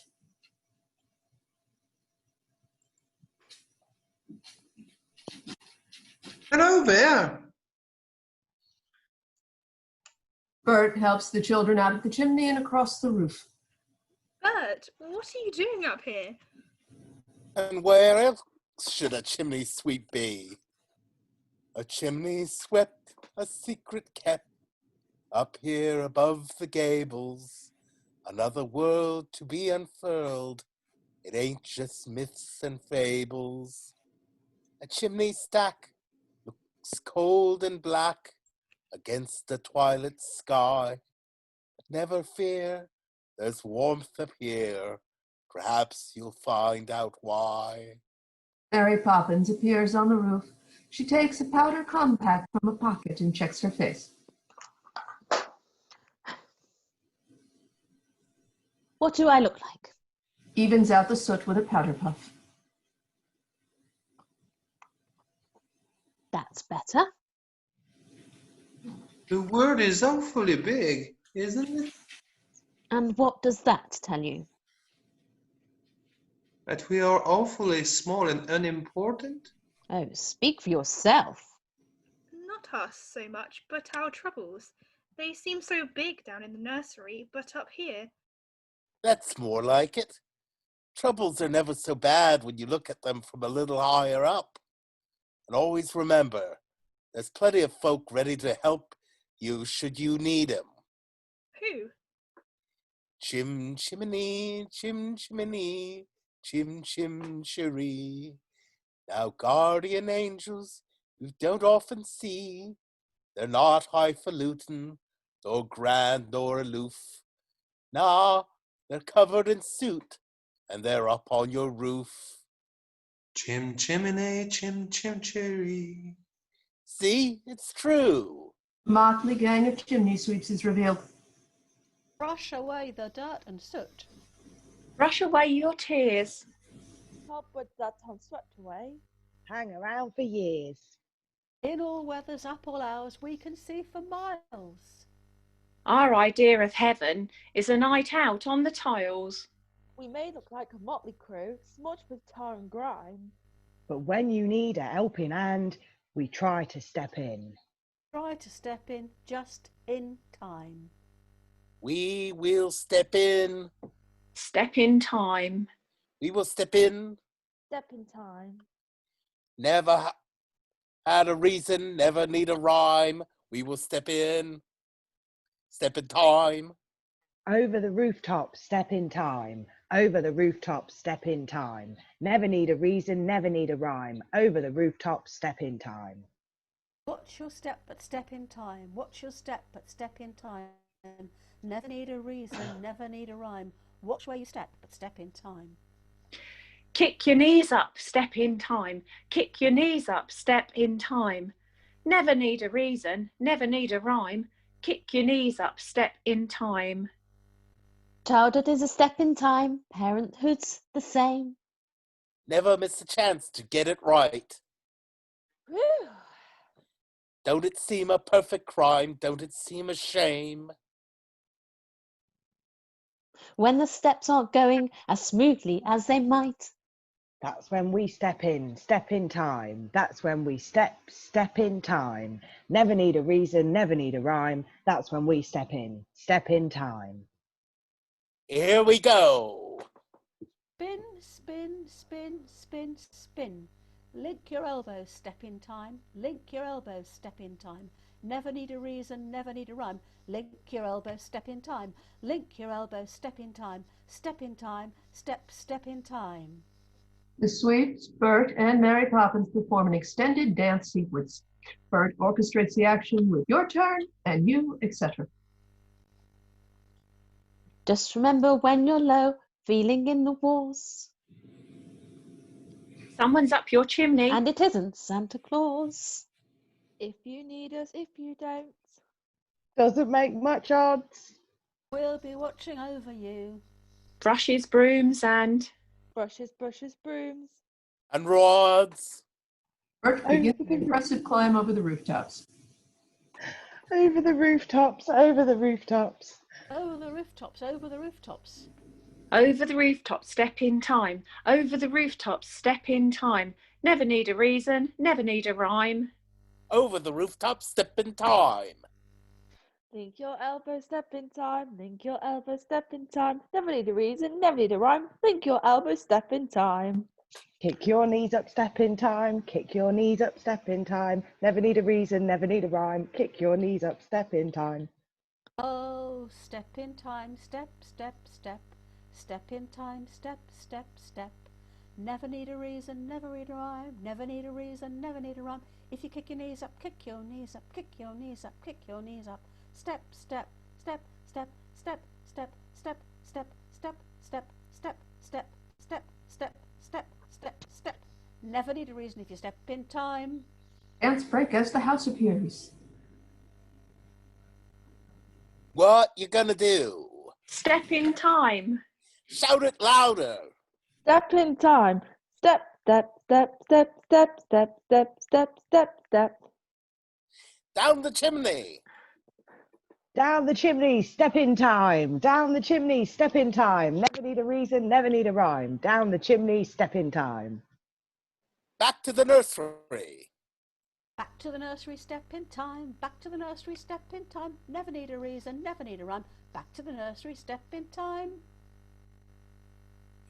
The Sweeps pass through the nursery down into the parlor, gathering up Mrs. Brill and Roberts and I as they do so.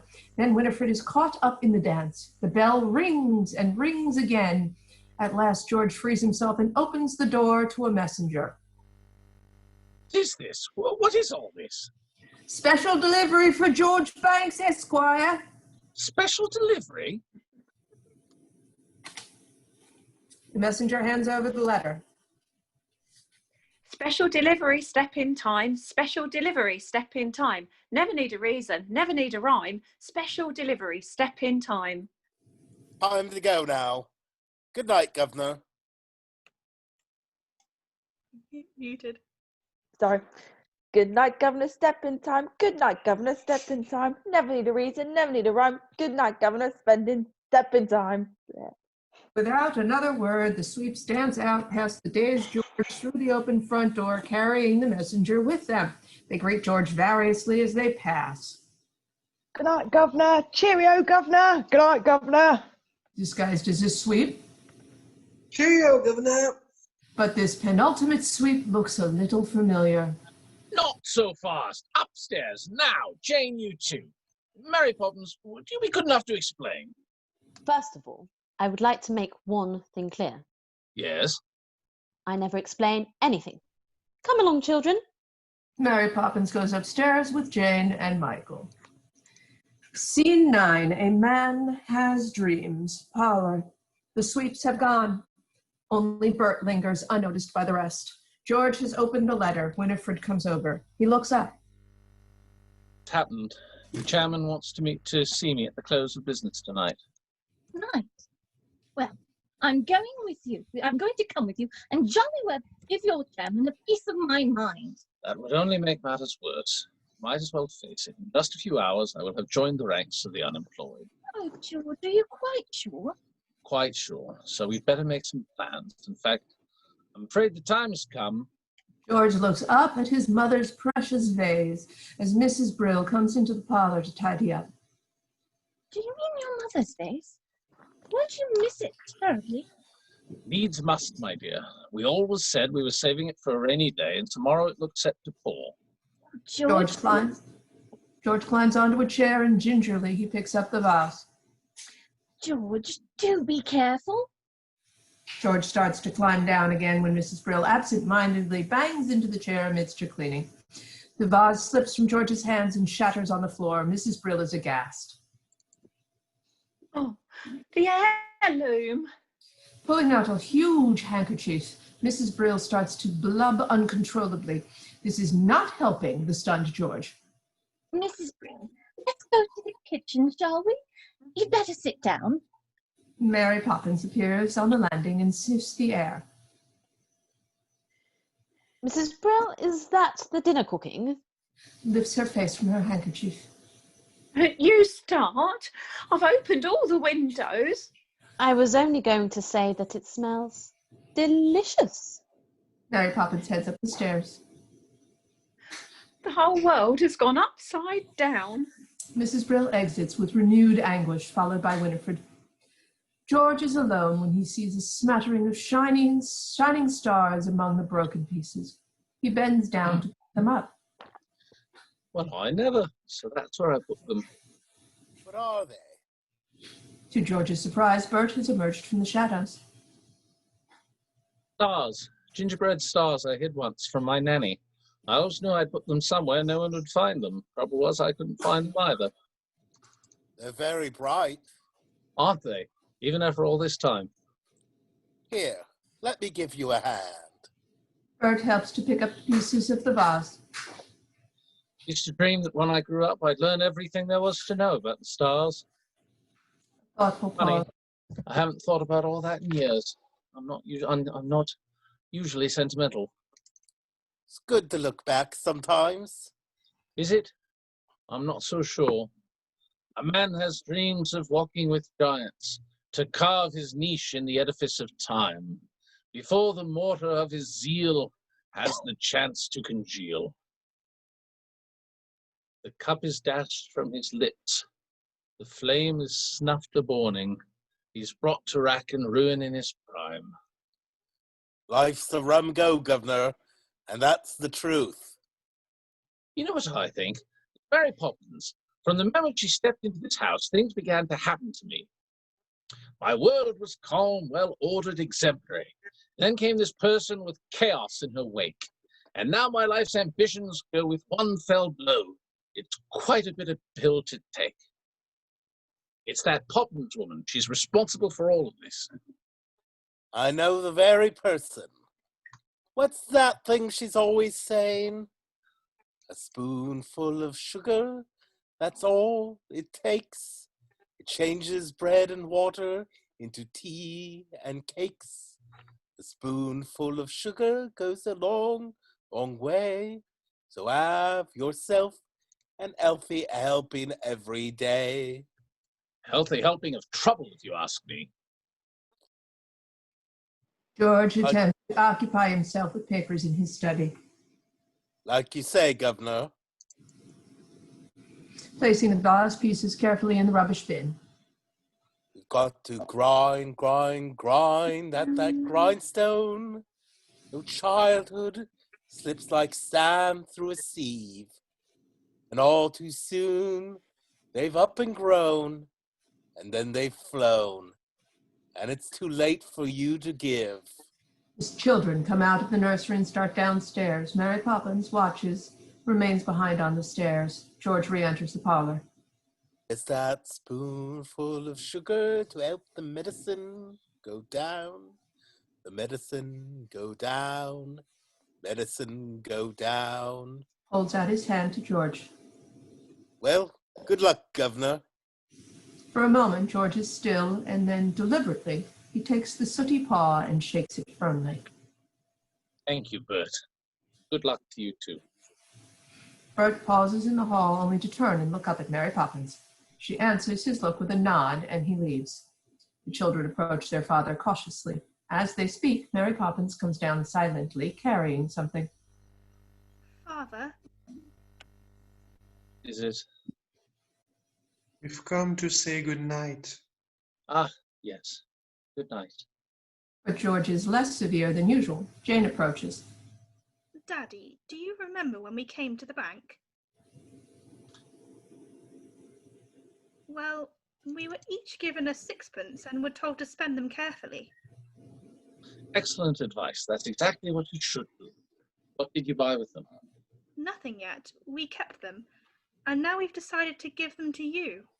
I suppose Mary Poppins put you up to this? No, she hasn't said a word about it. But we know it's been difficult for you lately, and we haven't really been much help. So we thought a bit of extra cash might loosen things up a little. It is a whole shilling. Thank you. George cannot speak for fear of crying. He nods briskly and takes the coins in silence. Good night, Daddy. We do love you, you know. Jane reaches up and kisses George. Jane, do you remember you once asked me who Neleus's father was? Yes. It was Poseidon, king of the sea. Good night. The children head up to the nursery, passing Mary Poppins. George goes into his study. Mary Poppins swiftly places the object, Michael's broken makeshift kite, on the floor of the hall, then sails upstairs. George emerges from his study and sees the kite. Thoughtfully, he picks it up. Scene 10. Anything Can Happen, Part 1. Nursery. Winifred tucks the children into bed. Mummy, Daddy is really worried, isn't he? Well, yes, he is. But always remember that he loves you very much. And that's far more important than jobs or houses or anything else. Are you going to the bank with him? I wish he'd let me, but he won't. If only there was someone to speak up for him, to take his part, to show them what he's really like inside. Why can't he do that for himself? Because he's a man, and a very proud one. Then you must go. I'd like to go, but I'm afraid it just isn't possible. Why? Because I'm a woman. There's a pause. Mary Poppins enters. Mary Poppins says anything is possible if we can only get out of our own way. Do you really believe that, Mary Poppins? Anything can happen if you let it. Some things are difficult, but you can bet it doesn't have to be so. Changes can be made. You can move a mountain if you use a larger spade. Anything can happen. It's a marvel. You can be a butterfly. Or just stay larval. Stretch your mind beyond fantastic. Dreams are made of strong elastic. Take some sound advice and don't forget it. Anything can happen if you let it. I wonder. Anything can happen if you let it. You won't know a challenge until you've met it. No one does it for you. No one but yourself. Vacillating violets get left upon the shelf. Anything can happen, just imagine. That should be my epitaph. I wear the badge in honor of this world's free thinkers. Those who see beyond their blinkers. Jelly isn't jelly. Till you said it. Anything can happen if you let it. Winifred exits. Mary Poppins looks out of the nursery, clearly with something in mind. If you reach for the stars, all you get are the stars. But we found a whole new spin. If you reach for the heavens, you get the stars thrown in. Mary Poppins takes the children's hands, and together they step out of the nursery and fly over the rooftops of London. Scene 11. Anything Can Happen, Part 2. Cathedral Steps. Bank. On a street near the steps of St. Paul's Cathedral, Mary Poppins and the children become spectators, unseen by the others. Snow starts to fall. The bird woman scatters corn for the pigeons. George enters and walks until, as a background to his troubled thoughts, he sees her. Tuppence a bag, tuppence, tuppence, tuppence a bag. George passes the bird woman, then he hesitates and retraces his steps. Feed the birds, sir. Only tuppence a bag. Pulls out two coins and puts them in her hand. Take it as a great favour if you would kindly feed them for me. Tuppence, tuppence, tuppence a bag. Leaving the bird woman staring at the amount he is given, George walks toward the bank. For all his bravado, he is nervous now that the time has come. He shines his shoes on the backs of his trouser legs and enters the bank. The entire board of directors is waiting inside the bank. Precision and order, paying one's debts, risking our investments, hedging our bets. Mr. Banks is here. Come in, Banks. Trading in futures, jobs on the line. George enters. He stands there alone. Mary Poppins and the children observe the action, unseen. Well, Mr. Banks, how did it happen? You turned down a scheme that was bound to make millions, and we want to know why. The assembled bankers wait. Firmly, George starts to speak. Then I'll tell you. I refused Mr. Von Hustler because his scheme was hollow. It had no product. It had no substance. It had no meaning outside the walls of a bank. Oh, yes, he told me about assets and profits and growth, but there wasn't a word about people. I know that if a man puts any value on real life, then as far as you're concerned, he's a washout. But I'm afraid I do value it, gentlemen. In short, George Banks, Esquire, has rediscovered the human race. I apologize for ruining the bank, but I do not apologize for understanding that there are more important things in life than making money. The silence that greets this is not one of indignation, but rather of bewilderment. At last the chairman speaks. Ruining the bank? Ruining the bank? Ruining the bank?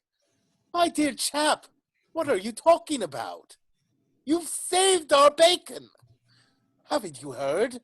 Von Hustler's scheme has ruined our rival.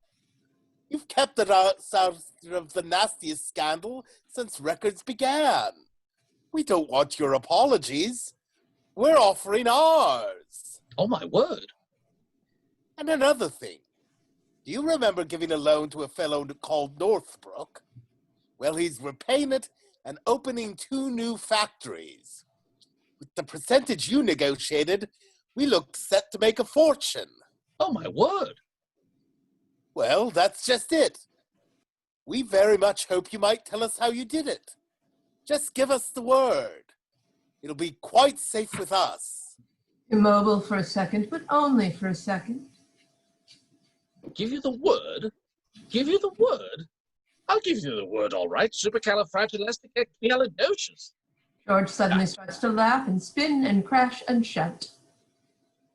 Even though the sound of it is something quite atrocious, if you say it loud enough, you'll always sound precocious. Supercalifragilisticexpialidocious. Kneels at the chairman's feet. Oh, sir. Thank you. Now, Banks. The door bursts open. Winifred hurtles in, running to George and guarding him with her body like a lioness. Forgive him. It's not his fault. It's all because of his nanny, Miss Andrew. Starts up with a look of sheer horror on his face. The Holy Terror. She taught me everything I know. Then now's your chance to forget it. That's right. And if you want to fight about it, then you've come to the right woman. Placing herself in front of George, Winifred squares up and raises her dukes. It's all right, darling. It's all right. I haven't lost money at all. I've made the bank a fortune. Really? George takes Winifred in his arms, but can't say more before they are mobbed by the cheering bankers. The chairman claps his hands. Gentlemen! To Winifred, gesturing toward the door. Madam, if you please, we still have some business to conduct. Winifred stands firmly in place. The chairman concedes, not that he has a choice in the matter. Ah, well, thanks. George, by way of recompense, we'd like to offer you the job of senior manager here with the salary at double. Exactly how much has he made for you? Knows he's been admonished. Triple. Winifred coughs pointedly. Quadruple your present rate. George stands agape. Close your mouth, George. We are not a codfish. Well? Looks to Winifred for approval. I accept, but you must understand one thing. From now on, my family comes first. Looks right and left for approval. Agreed? Nodding. Agreed. Surrounded by a gaggle of ecstatic bankers, George and Winifred walk off together into their new life. Mary Poppins and the children follow as magical observers. Scene 12. Anything Can Happen, Part 3. Park. Heavens. Winifred, I'm afraid I've underestimated you. How can you forgive me? How can you ask? Selfish of me to keep you off the stage. You'll want to go back, and I won't mind if you do. No, I loved it, but I found a role I rather prefer, and it's going to keep me extremely busy for a very long time. Mary Poppins and the children watch Winifred and George walk off together. Bert appears. Anything can happen. Raise the curtain. Things you thought impossible.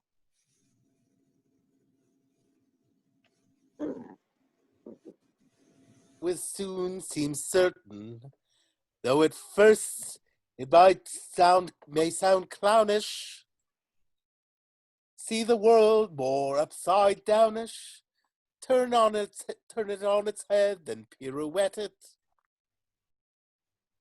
Anything can happen if you let it. If you reach for the stars, all you get are the stars.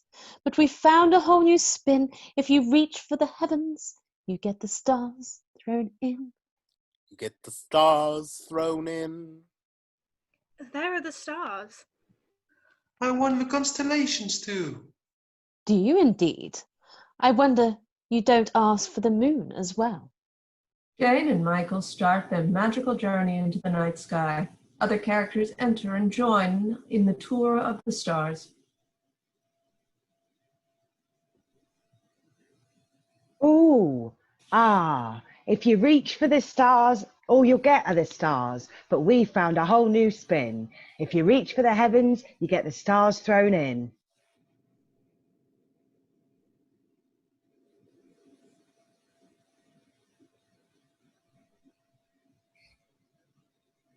Anything can happen if you let it.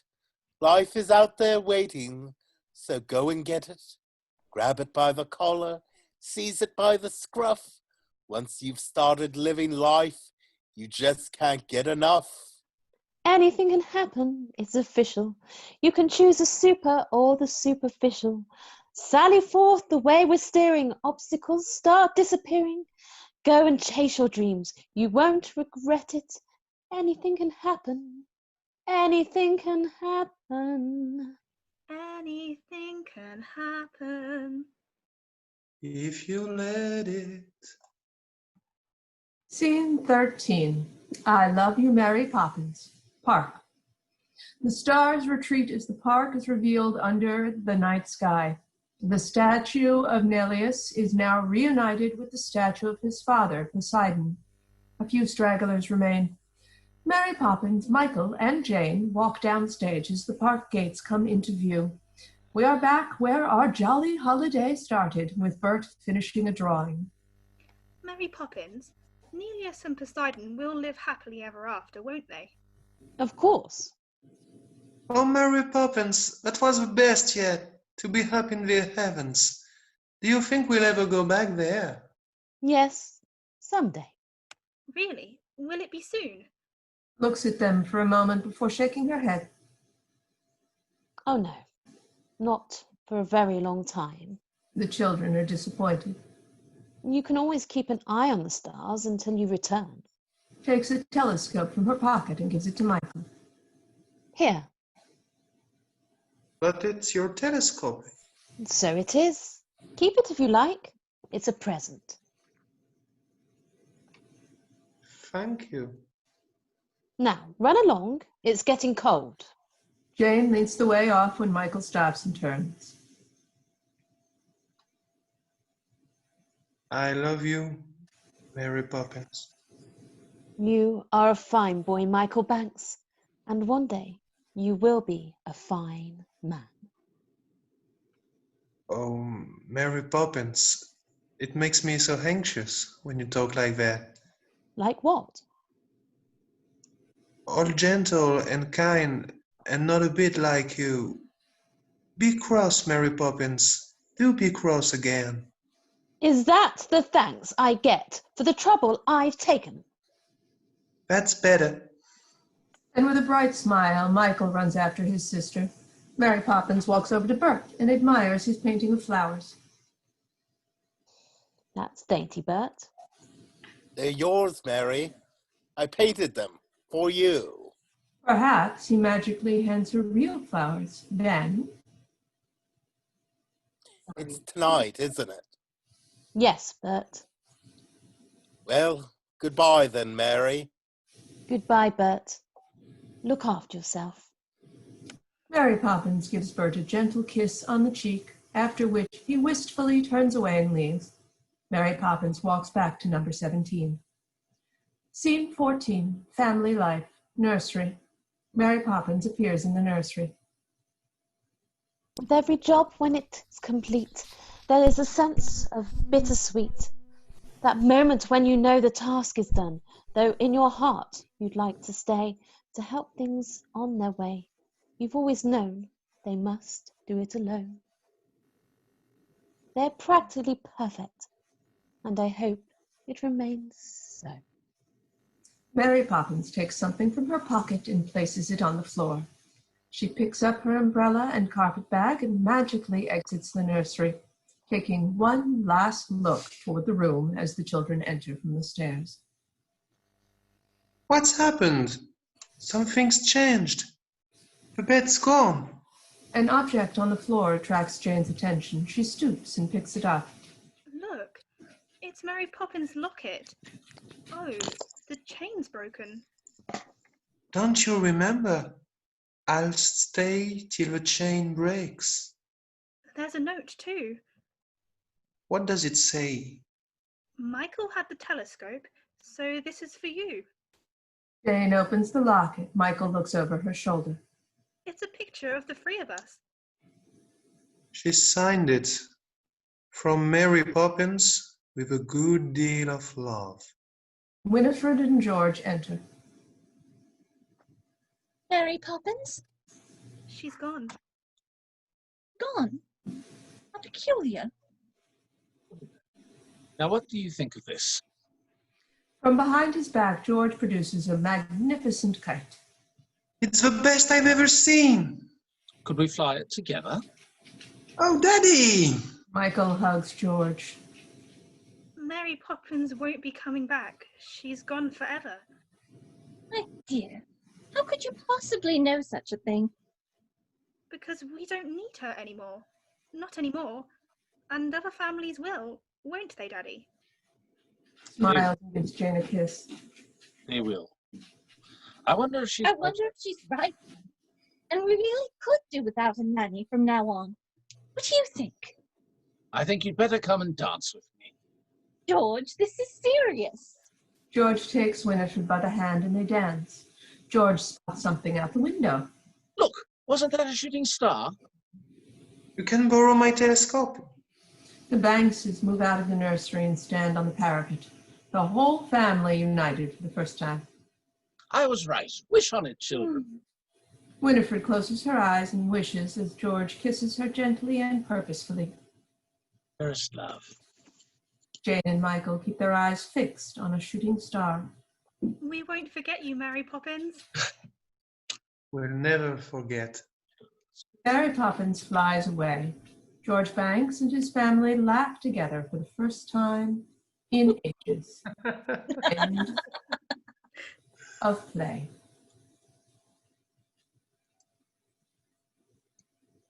How do we? Oh, this is the okay. If you reach for the stars, all you get to the stars. But we found a whole new spin. If you reach for the heavens, you get the stars thrown in. Anything can happen. It's a marvel. You can be a butterfly or just stay larval. Let your mind beyond fantastic.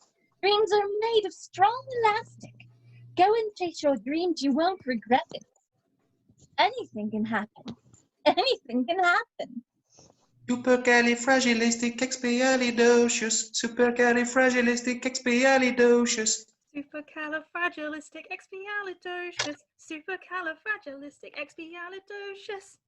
Supercalifragilisticexpialidocious. Here we go. Supercalifragilisticexpialidocious, even though the sound of it is something quite atrocious. If you say it loud enough, you'll always sound precocious. Supercalifragilistic. Supercalifragilistic. Supercalifragilisticexpialidocious. Supercalifragilisticexpialidocious. Hey. Yeah.